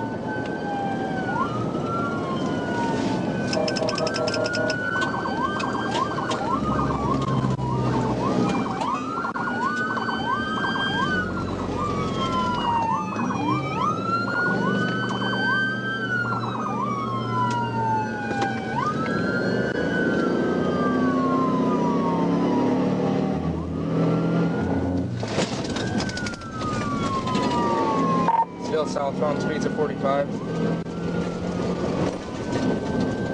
Still southbound, speeds at 45, 1359. 5-3 from 6-6, just follow her. I'll try and break the traffic up. Still southbound in the northbound lanes, we're on 6-0. They've hit 2 cars. Also, there's a PDA northbound at the 112.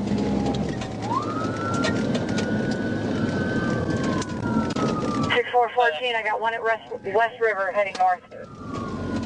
I think I'm going to have to shut this thing down here at 17 mile if I can get some help. Cutting across. We're going to be southbound in the southbound lanes. 5-3, move out of the way. Cut across southbound in the southbound, 1402. 6414, clear. 5-3 from 6-6, back off. Slow down traffic for me.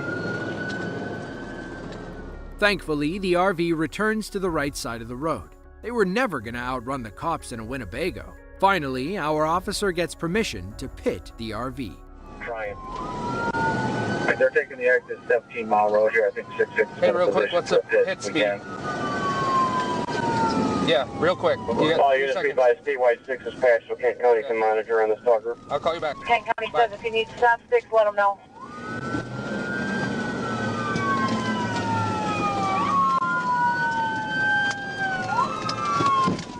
Looks like County's at 14 mile on the northbound pass. Kent County's got the freeway shut down at 12 miles.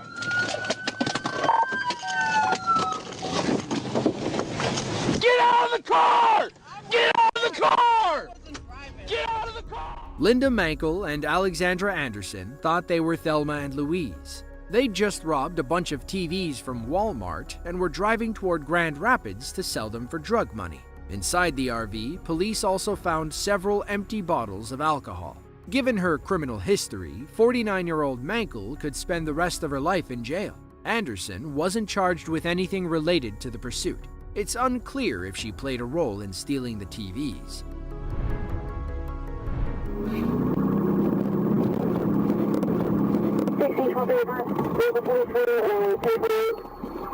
June 17th of 2024, Fort Myers, Florida. Highway Patrol Officer Fernando Sierra was driving south on I-75 when he spotted a black motorcycle with an obscured license plate. The driver was also going over the speed limit and allegedly dancing around traffic. Officer Sierra caught up and flipped on his lights. Watch how this biker thinks about stopping, but ultimately decides to run.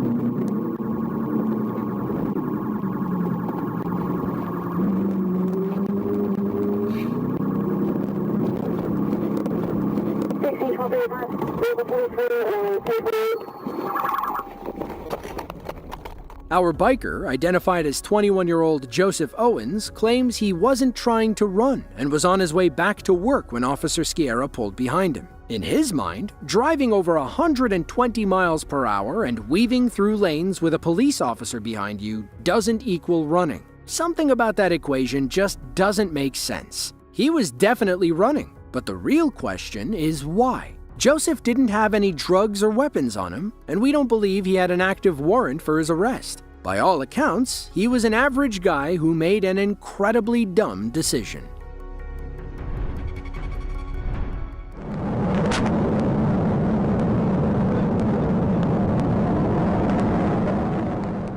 March 14th of 2021, Tatnall County, Georgia. The local sheriff's department and the Georgia State Police are in hot pursuit of an armed kidnapping suspect. Kelly Bowen of Vienna, Georgia, allegedly broke into a home in Reedsville around 11 that morning. According to the Georgia Bureau of Investigation, or the GBI, Bowen forced one of the occupants outside with his weapon drawn. They got in his car and fled, prompting the victim's family to chase them in their own vehicle. The family backed down after Bowen opened fire, and the state police got involved. Officers then engaged him in a rolling gunfight as the hostage's life hung in the balance.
Gunfights are dangerous. Gunfights between two cars at highway speed are even worse. It was only a matter of time before someone got hit. Unfortunately, that someone was our state trooper.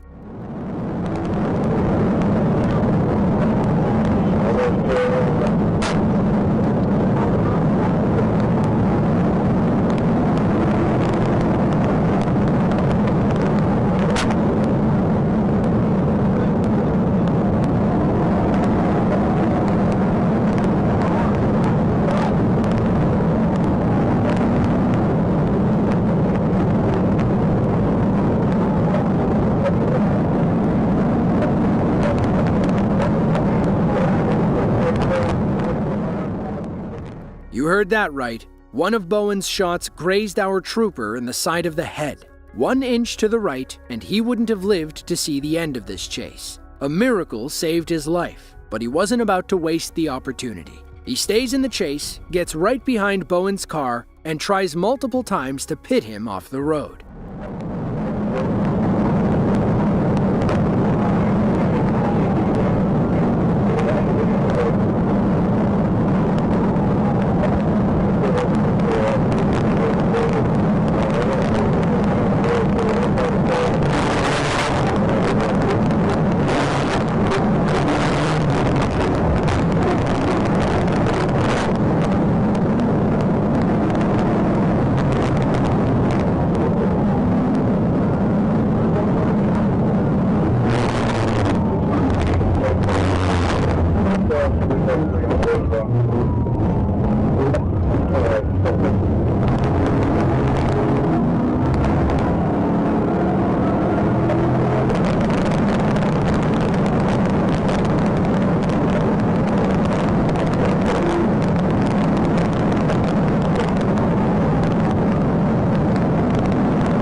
Double check to 132.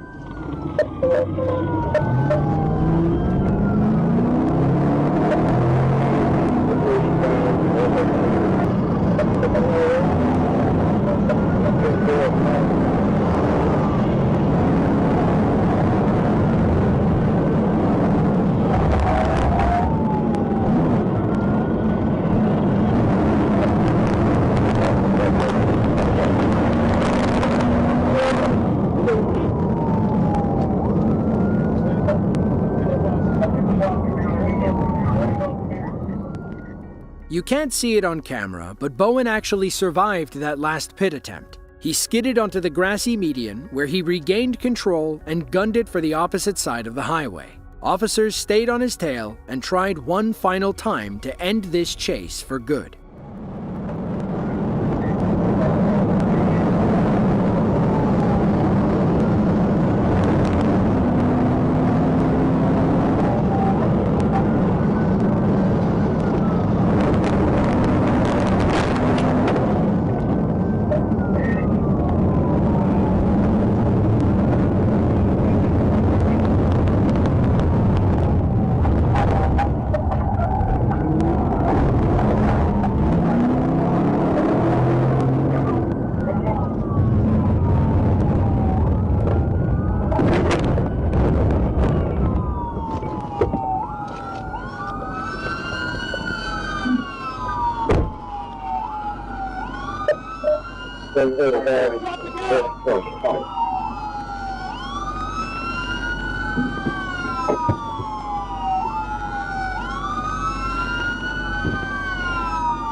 The rest of the standoff happens off camera. According to the GBI, Bowen forced his hostage over a fence and they fled into someone's backyard. Thankfully, the hostage wiggled free and ran toward the police. Bowen then turned his weapon on the officers, and you can probably guess what happened next. Bowen was flown to a nearby hospital where he passed from injuries sustained during the gunfight. As for our trooper, he survived the head injury, and we believe he resumed his duties. Speeds are 20. They're going to have to hop the curb to get up here. 768, hop the curb, going eastbound through the lot.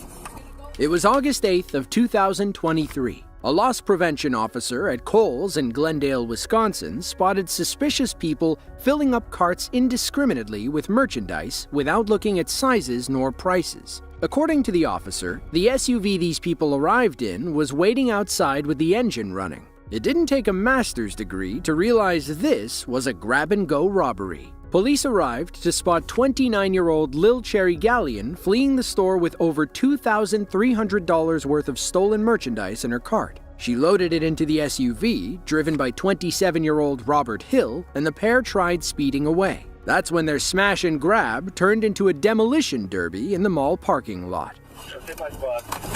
Hit another squad. Stop now! Stop now! 768, I'm behind you. We're going to be exiting onto Bayshore Drive.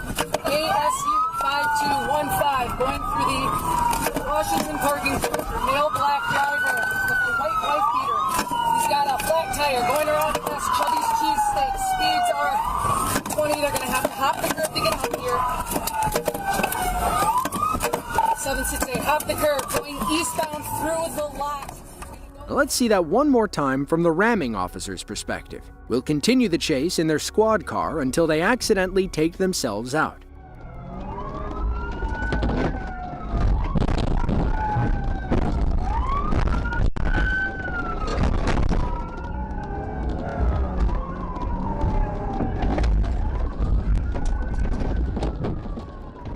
Now let's hop back in our female officer's squad car to see what happens next.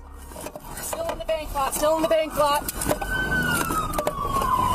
Going through the tellers here, back through the parking lot of Kohl's. They're gonna go back westbound, gonna come back out into Bayshore. Okay, we are northbound on Bayshore Drive, passing Ulta. Again, ASU 5215. Wanted for retail theft. Speeds are 40. There's no traffic. There's no pedestrians. Still northbound, passing the rotunda. They did strike multiple squads with no structure. 1050 airbag deployment by Zoomies. 1050 airbag deployment. Someone check on that car. It's a black sedan.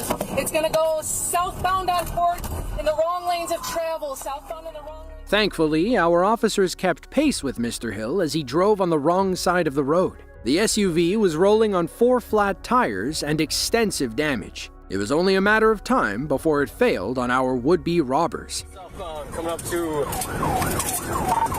back in the wrong lanes of traffic here. Coming up to a green light. Continuing southbound. Can I pit if I have a chance? Fatal, take over comm. Southbound on Fort Washington, passing with Keith South. Speeds are 40, lining up for a pit. Still southbound. Southbound and northbound lanes, passing Mars. There's traffic here. Roads are clear and dry. Coming back into correct lanes of travel. Southbound on Fort in the correct lanes, coming up to Hampton. We're at 50 miles an hour. Coming up to Hampton right now. Speeds are 450. We're going to go westbound on Hampton. Hill took off running, but was eventually subdued after a quick foot chase. As for Lil Cherry, she stayed behind with the goods and was arrested at the crash site. In the end, Robert pleaded guilty and was sentenced to 2 years in prison. Lil Cherry also pleaded guilty and received 1 year of probation. A third party was involved, but Glendale ultimately dropped the charges against them.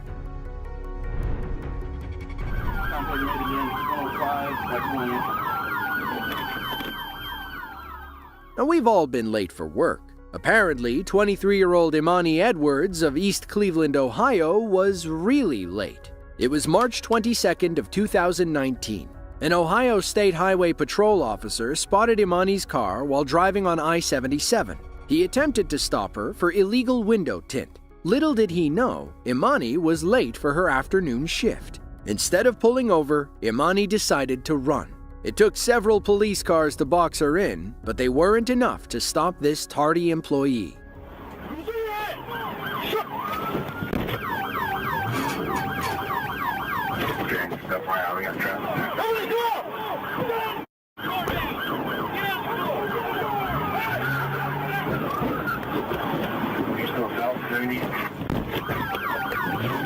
Cleveland, you just ran 59. The red light.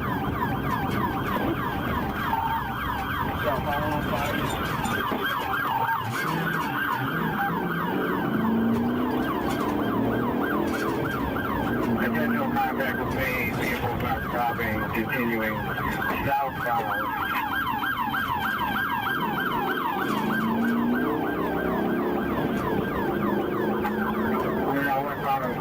Westbound on Somerset, 50 miles per hour. Contact made again, 105, that's 1.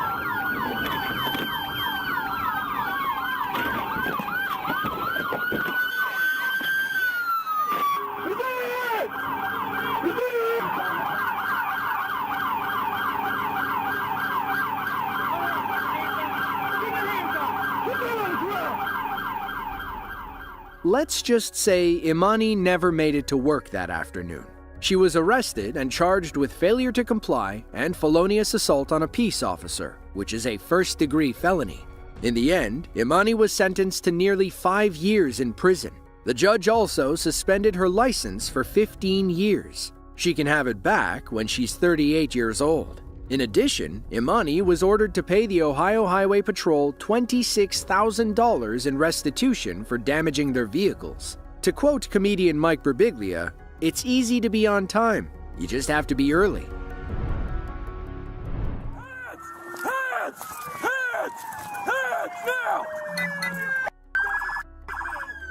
June 1st of 2023, Dayton, Ohio. Around 10:48 a.m., a fatal double shooting was reported on Center Street in Dayton.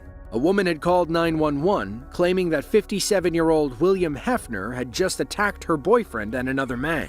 He escaped the scene, and the police were unable to find him. Then, on June 7th, a Dayton officer recognized William's red pickup. He followed close behind, leading to this wild chase through the city. Continuing north on Anna, Jan F7481, red Ford F-150.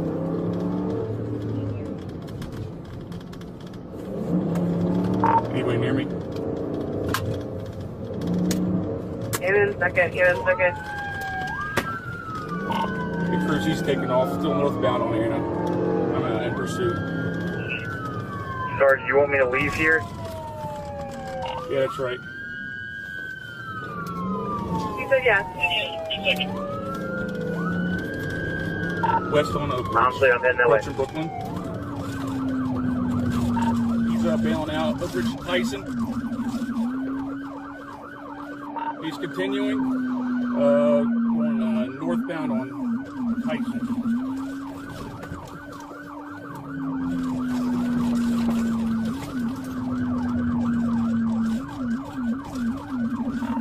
Eastbound on Hoover. On the Gunther. North on Gunther.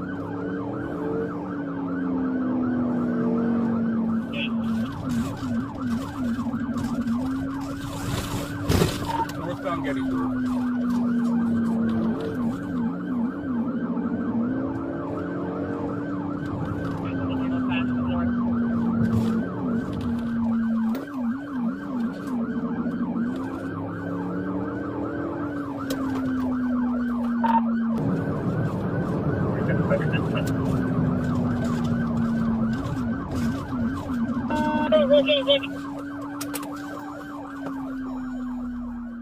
Our officer's body cam footage captured the short standoff between police and a wanted murderer. Show me your hands! Do it now! Show me your hands! Show me your hands! Don't you move! Hang on, get him on the other side. Get him on the other side.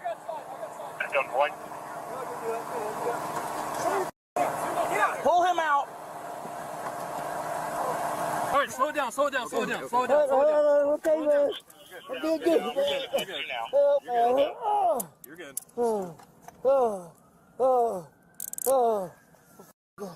Trial 112. Can you guys start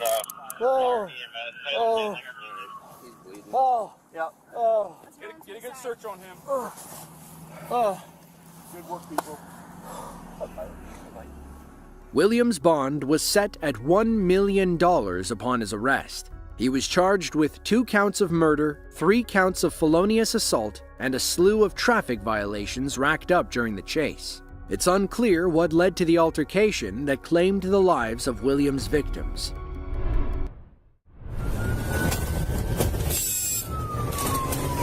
Second attempt failed. He's got flat front. May 12th of 2023, Ionia County, Michigan. A Michigan State Police trooper was patrolling the Lakeview Post area when he spotted a suspicious blue Ford F-150. He radioed into dispatch, who confirmed that the truck was recently reported stolen. The 31-year-old driver stepped on the pedal when our officer tried catching up. He would ultimately lead police on a multi-county chase that ended with a trip to the hospital.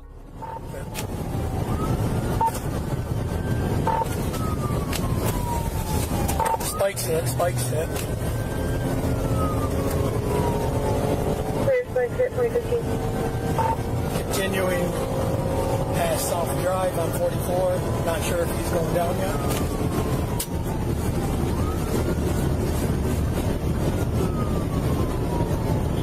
Clear, I'm just coming into Eureka.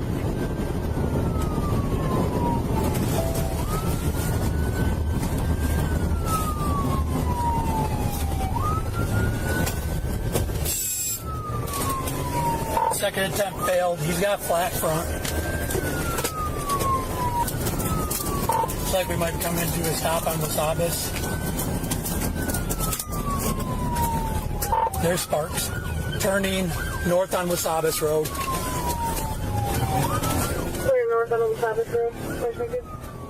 Despite having a flat, sparking tire, this wanted felon decided to push his stolen F-150 to the limit. If he can't beat them on the main road, maybe he can lose them in a cloud of dust.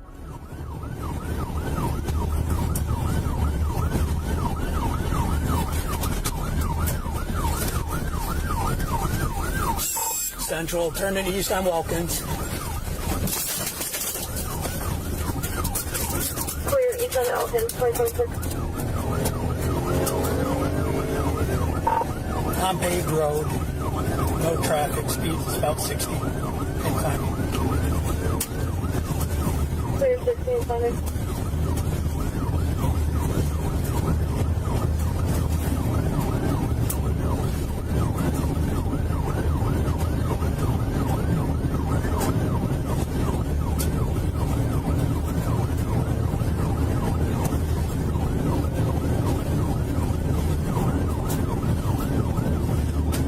Central 586. Negative 2.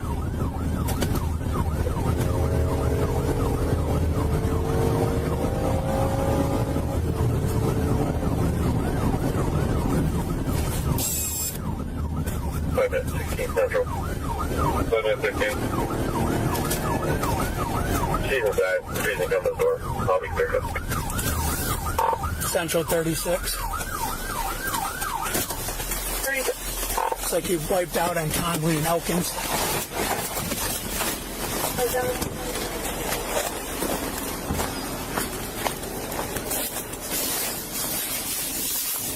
Where is it? I don't know. What's that? That girl back there. Is it? There you are.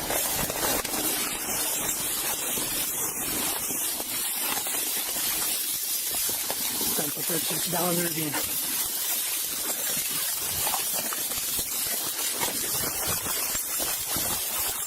We're down in the ravine trying to make contact.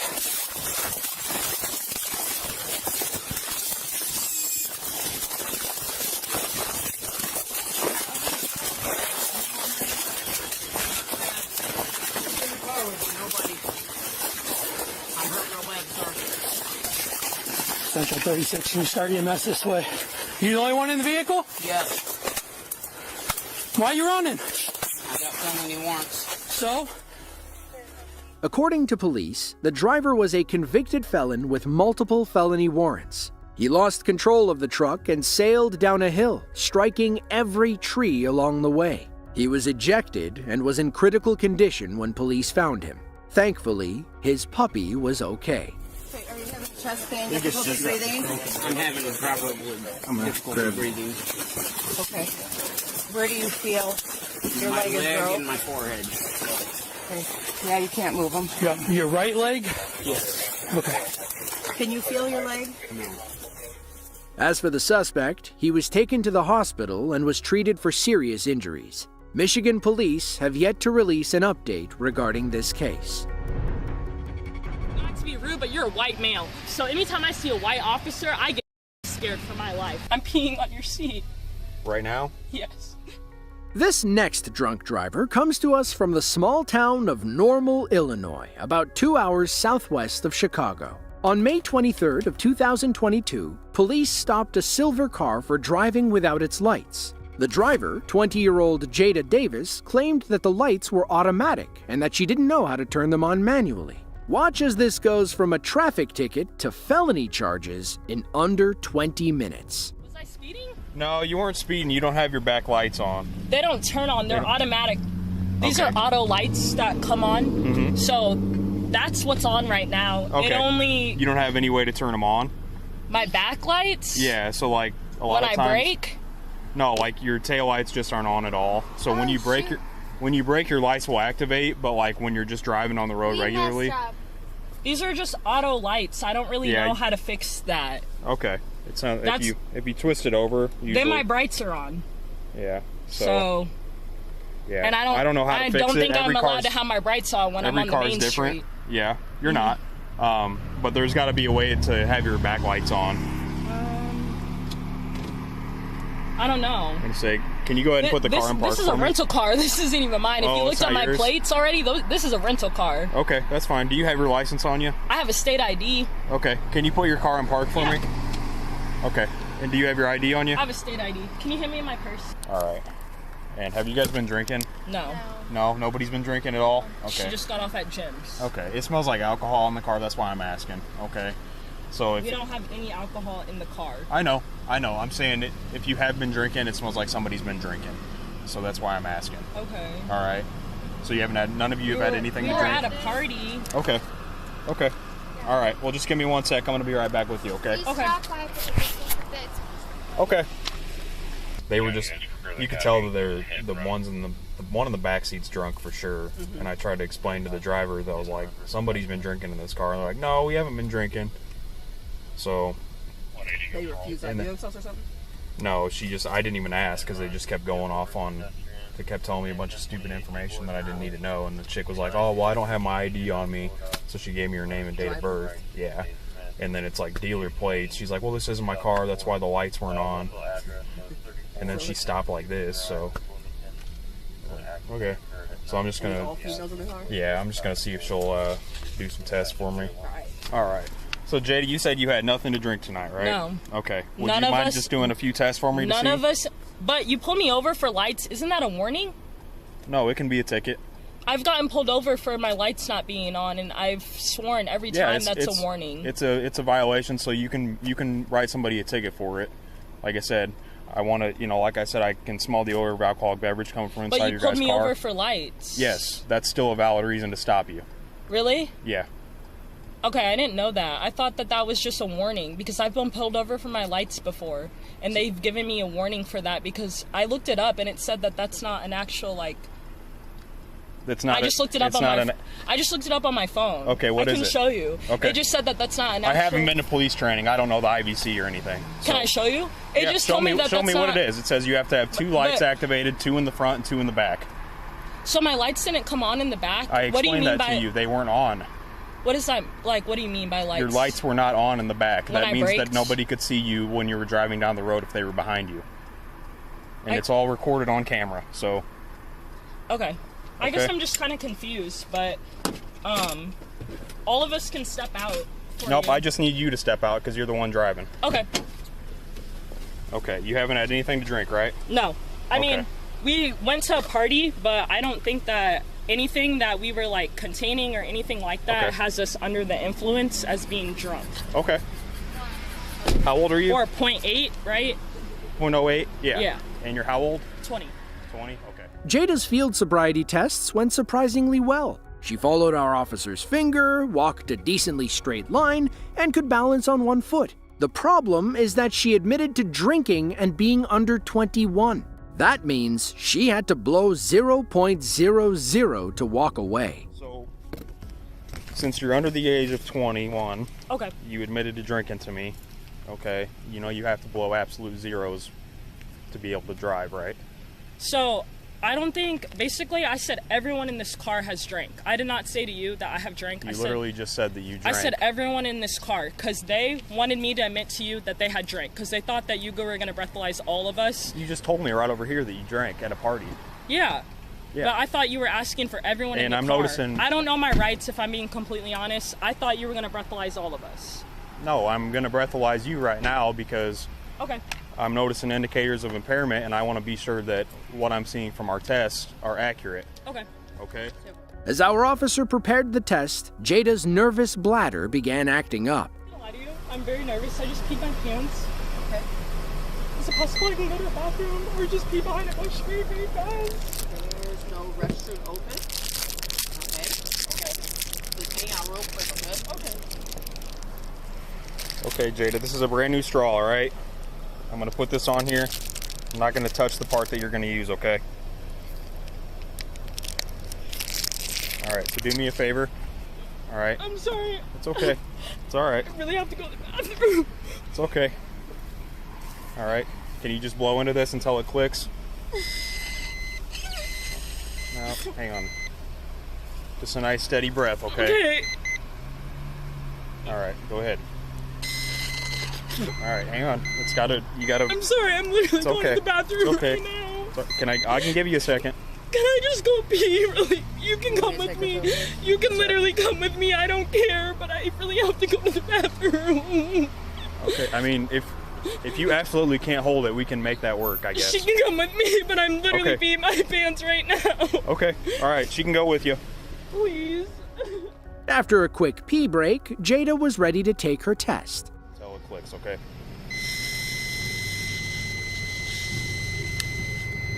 Did it click? Yep.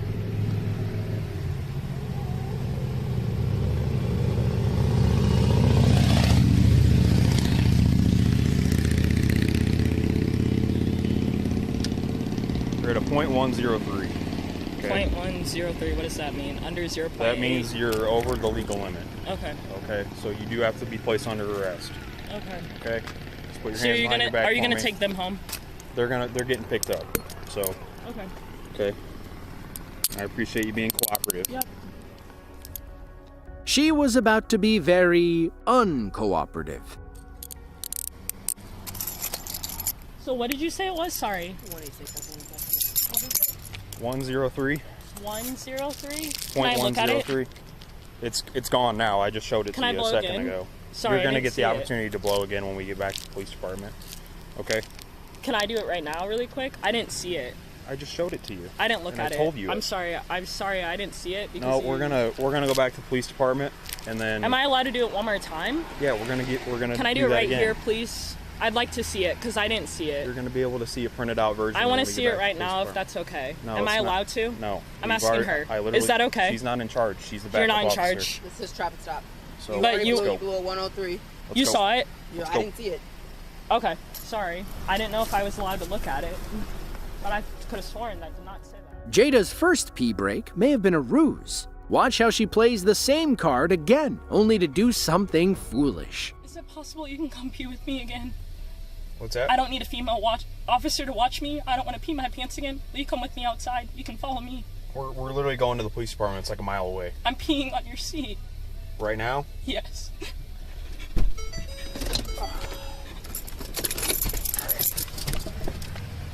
Hang on, don't get out. Don't get out. There's a car coming. She's peeing again.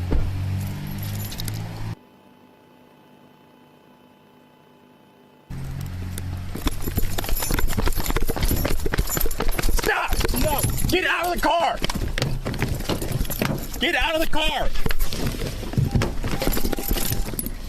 Stop! Hey, 6, we got one taking off on us. She's trying to drive away.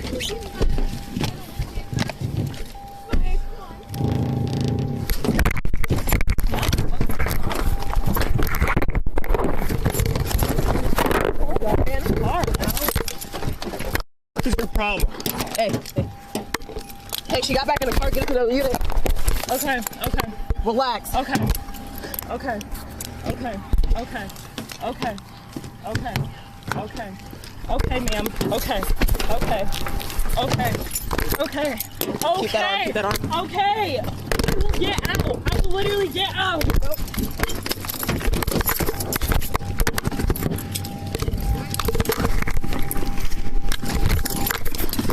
Fuck, out of the car! Get out of the car! Ah, stop! Get your hand off! Get out of the car! You're gonna get tased! Get out of the car. Okay. You're gonna get fucking... Okay. Ow! Ow! Ow! Ow! Ow! Okay. Ow! Ow! Ow! Ow! Where's the body cam? I don't know. That was pretty dumb, wasn't it? Was it worth it? I hope so.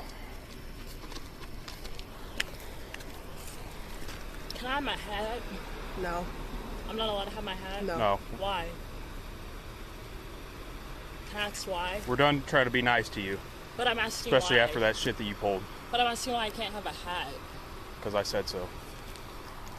It's right there. I tried to be nice to you and let you go to the bathroom and you Have run my from hat? No. Why? What does a hat have to do with anything? I put it back in your car. It's right there. Oh, you just grabbed it? I put it back in the car. But that's going to the rental company. You realize that? No, it's going It's going to jail getting towing. towed.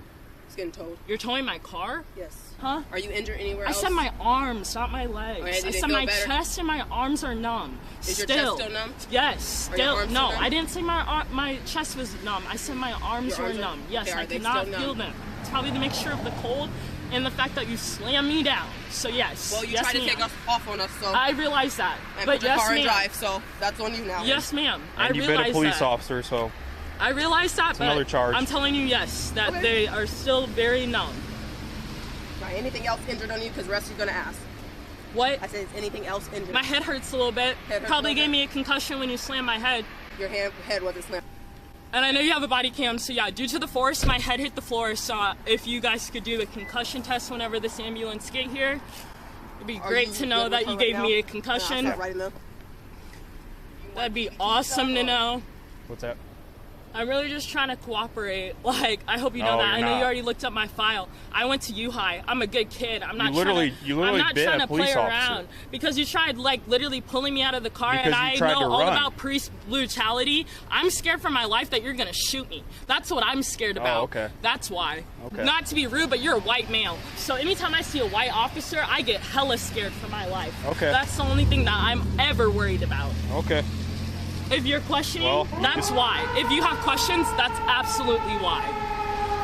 So when the ambulance gets here, when you walk over there, do Yeah, not I'm try to gonna run tell because them. you will I'm get not tackled. gonna try to run. I'm gonna tell them exactly I will what... tackle you if you run. Okay, because you're white. That makes Ready? perfect Yep, that's right. sense. Yep. Notice how she said she wasn't gonna tackle me, and she's a female? Weirdo. You're literally weird. Just like that, Jada went from a minor traffic ticket to DUI and felony assault charges. You don't resist arrest and bite an officer and expect to get away with it. Ironically, articles about Jada's case led with headlines such as "Normal Woman Accused of Biting Police Officer." After this body cam video, we can safely say that Miss Davis was anything but normal. Lathrop, California is a small city in San Joaquin County, about 58 miles south of Sacramento. On January 27th of 2024, a 911 call came in from a woman who was concerned about her friend. A man named Juan Valdez was threatening her and apparently tried to harm her the night before. Police arrived on the scene and ushered the ladies to safety. They tried talking to Mr. Valdez, but he wasn't looking for friendly conversation. He led the police on a short chase, but then stopped like he was having second thoughts. Let's see if Juan does the right thing and surrenders. Copy, southbound Jasper.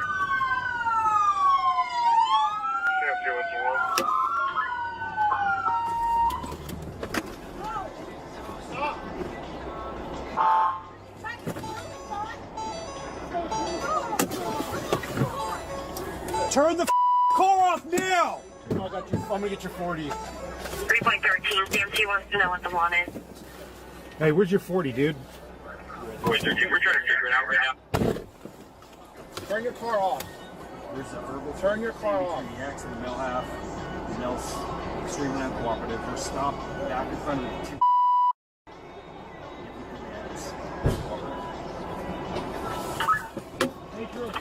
I'll be back in front of the male's uncooperative.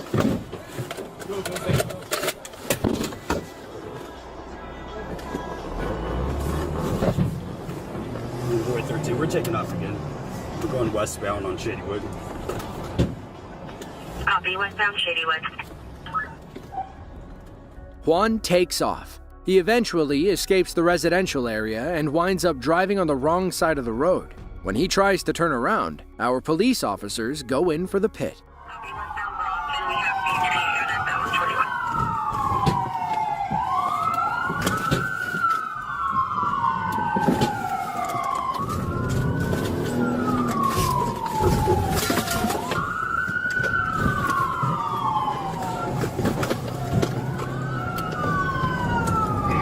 Just tried to 245 Boy 13 with this vehicle.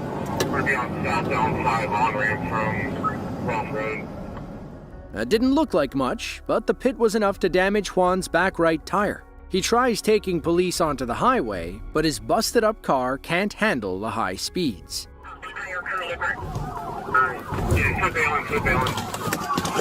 The across towards the meeting, trying to carjack somebody. I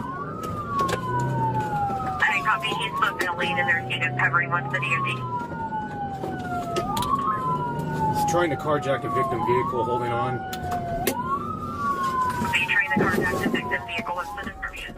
Due to YouTube's content policies, we aren't able to show you the next part. We can tell you, though, that Juan was a threat to the other driver's safety. Our officer drew his service weapon and shot Juan twice in the arm and upper torso. EMS code 3, R5 South, just south of Louise. Thankfully, neither wound was life-threatening. Officers were able to provide first aid on the scene thanks to the emergency kits they kept in their cars. Juan said that his son was a Marine, thinking it was some kind of excuse. He said he was just trying to get away and didn't know why the police opened fire. In the end, he was booked on 5 felony charges, including carjacking and false imprisonment. He was also out on parole, which only made things worse. As for the officer who shot him, he was placed on paid leave. It seems like the whole situation is still under investigation.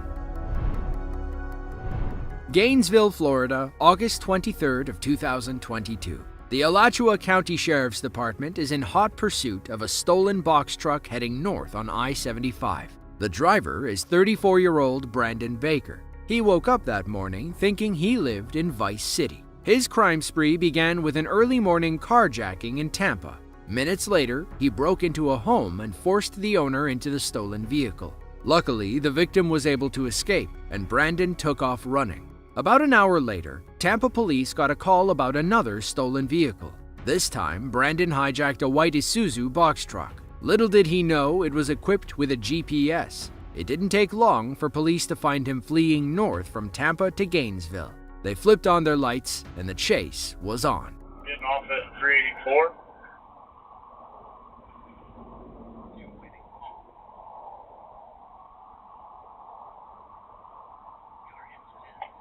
Speeds, traffic conditions, please. Normal Archer Road traffic coming up to the light. Gonna turn westbound. Next, Brandon tries an extremely reckless maneuver to lose the police. He starts driving up the exit ramp, heading back toward I-75. Only this time, he was going the wrong way. I'm not sure the unit in front of me yet. Justin, I'm at Oak Park. I'll put sticks here. Alright, going the wrong way on the interstate. On the southbound off-ramp. The trick works for a moment. It's too dangerous for all those cop cars to drive the wrong way on the interstate. They get stuck in traffic while Brandon turns around. Luckily, another officer is there to pick up the chase.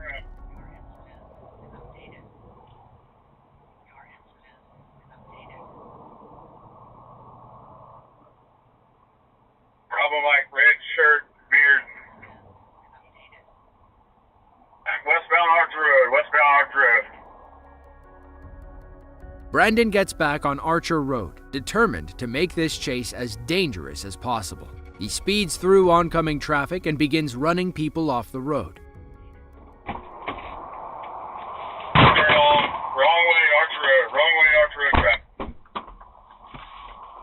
100 block. Reserve at Canapa. Back in the right lane of travel. Brandon doesn't care about anybody's safety. That's when an officer moves in for a pit maneuver, hoping to end this chase ASAP. But the pit fails, and Brandon only gets more reckless.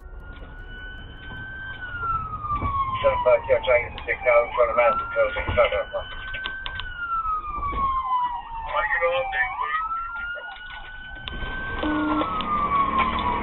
We're eastbound, or past Burger King eastbound. When I'll call from ASO eastbound.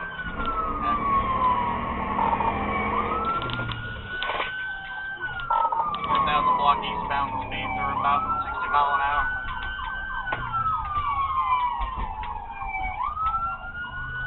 ASO unit 2300 Archer. The chase eventually takes them through a Best Buy parking lot. Northbound into the new Plaza. North Mountain 37 Boulevard.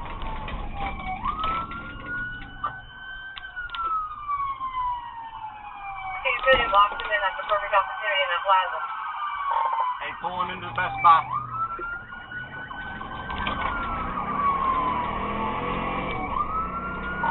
Alright, he's running through the Best Buy plaza. Bring up my vehicle also.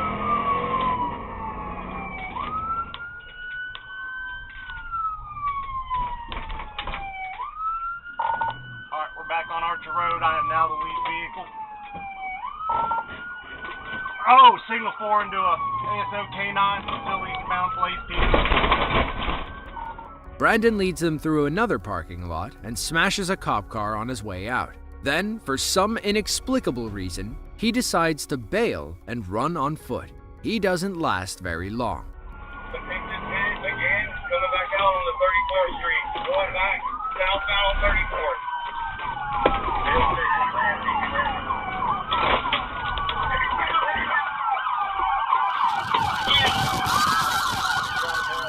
His day-long crime spree is officially over. Brandon was charged with armed carjacking, burglary, battery, kidnapping, and grand theft auto. You could say this chase through Alachua County hit 5 stars. August 29th of 2022. Police in Milwaukee, Wisconsin are in hot pursuit of a stolen Volkswagen SUV. Inside are 4 people believed to be tied to a recent home invasion in the Milwaukee area. They allegedly broke in and then made off in the Volkswagen to escape. It wasn't long before police caught up with the stolen vehicle. That's when the driver tried to lose them by crossing over to the wrong side of the road. Driver's got more chat on. Stopped up ahead. Alright, it's going in the wrong lane of traffic at Hampton. And looks like they're going to bail. Bailing.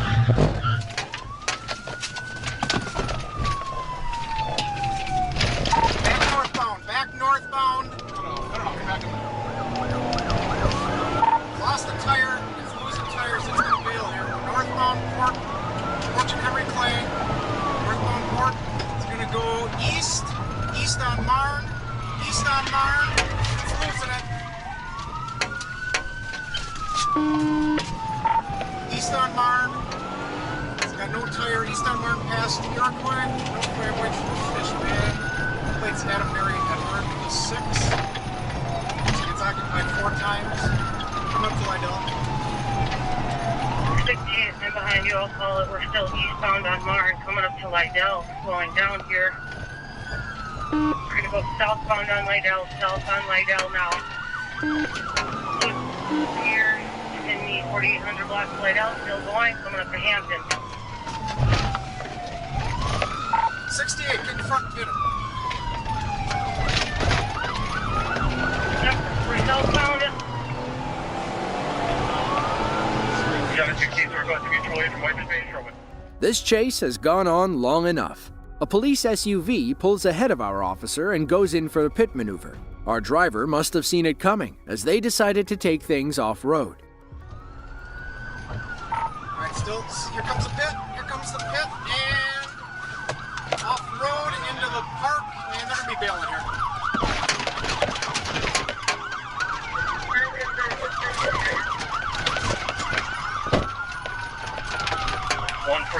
What are we doing, Michelle?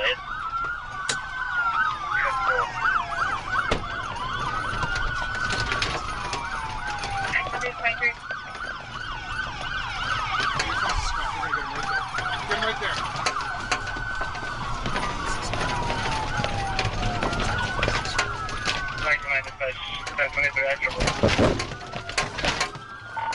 Alright, we're still northbound on the sidewalk for the park here. Hit a pole. We're going to be coming out onto Hampton. Squads coming out onto Hampton.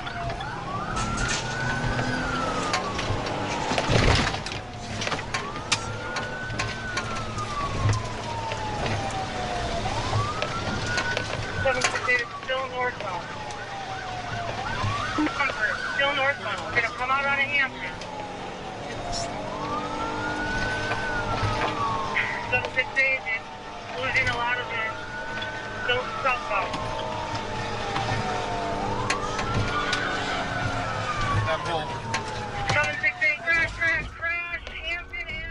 Police found a 35-year-old woman behind the wheel with another 18-year-old girl in the passenger seat. In the rear were two young boys, ages 16 and 14.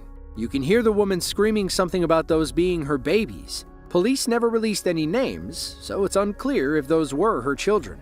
If they were, this woman might just be the most reckless mother in Wisconsin.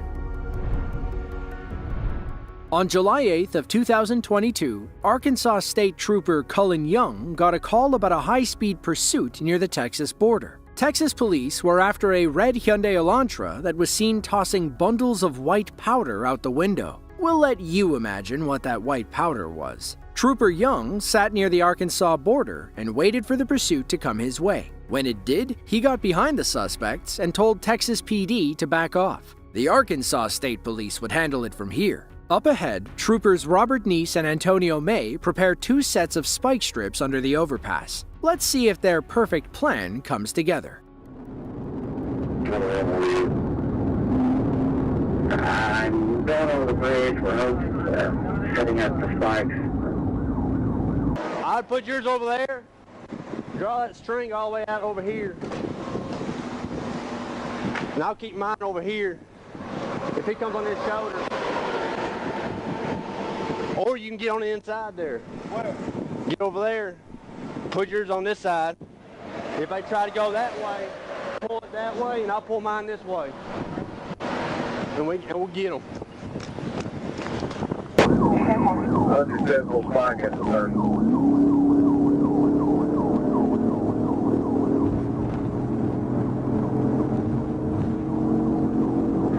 Going down to 31 right now.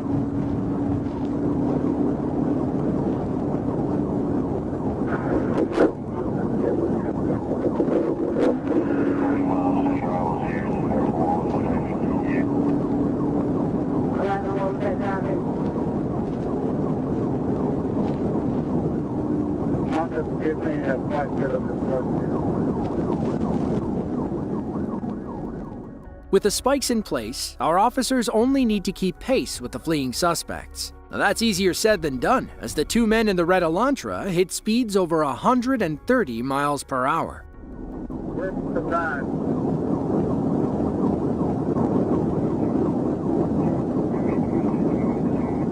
That way we can cover both sides of the road. We got hard cover both sides.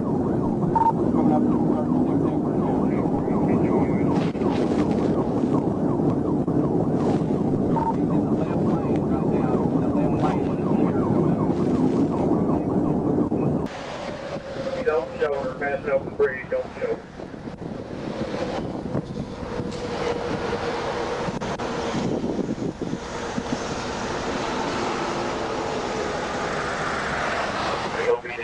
Get ready for the response. Here he is, left back, left back.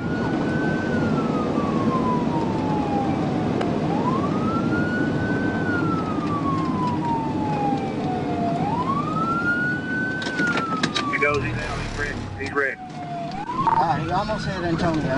He swerved over towards him. He almost hit him. There he is, left lane, left lane.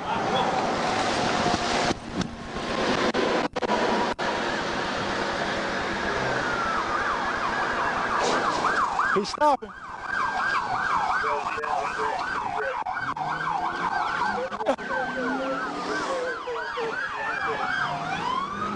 Go. There he is, left lane, left lane.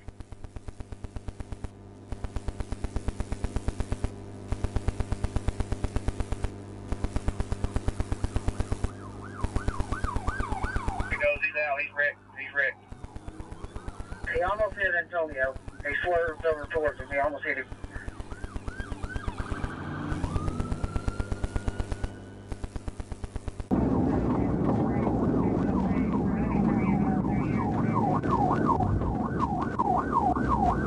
He's out. He's wrecked. He's wrecked. He almost hit Antonio. He swerved over towards him. He almost hit him.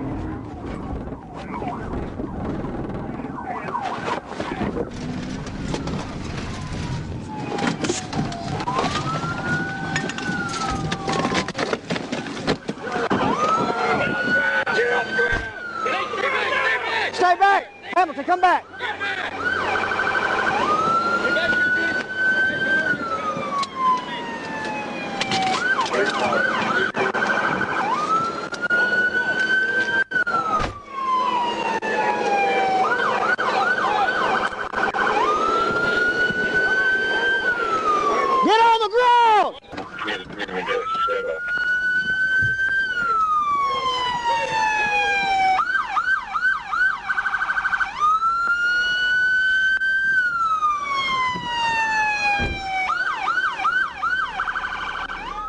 L'Oreal Pope and Kendrick Bailey were arrested and charged with different crimes. As the driver, Pope got hit with fleeing, possession of a controlled substance, and aggravated assault for trying to hit Trooper May with his car. Police charged Bailey with multiple counts of possession. At the station, Pope allegedly told the booking officers, "I should have thrown everything out before we made it to Arkansas."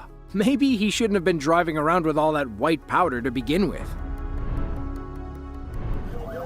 Now going on the turnpike, signal 4 versus a truck, and we got a little... August 1st of 2024. Police officers in Miami-Dade County, Florida, were looking for a black GMC Denali stolen from Broward County. While patrolling near the Golden Glades interchange, an officer spotted the truck and initiated a traffic stop. That's when the car thief and driver, 35-year-old Joseph Giannino, decided to take him on a short yet destructive chase.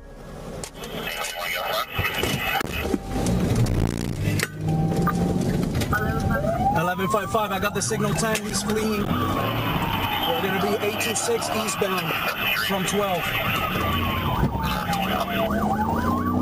826 eastbound from 12, is he on foot or still on the signal 10? I'm behind a signal 10, black GMC Denali.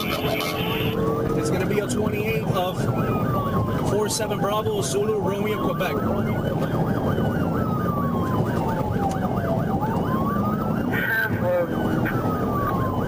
We're gonna be eastbound 23. Alright, 23. I believe he's signal 4 the vehicle right now. Alright, towards the turnpike.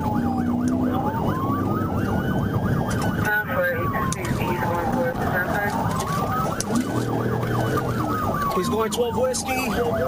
Now going on the turnpike, signal 4 versus a truck, and we got to roll over.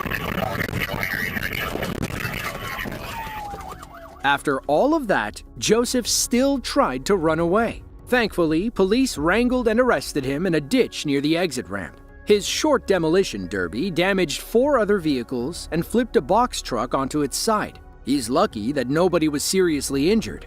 Once they had Joseph in custody, they learned he was currently out on probation for fleeing and eluding. The new felony charges landed him behind bars permanently until the county can set a new trial date. If you enjoyed this video and want to see more just like it, be sure to click the link on screen now. With that, thank you all for watching, and we hope to see you in the next one.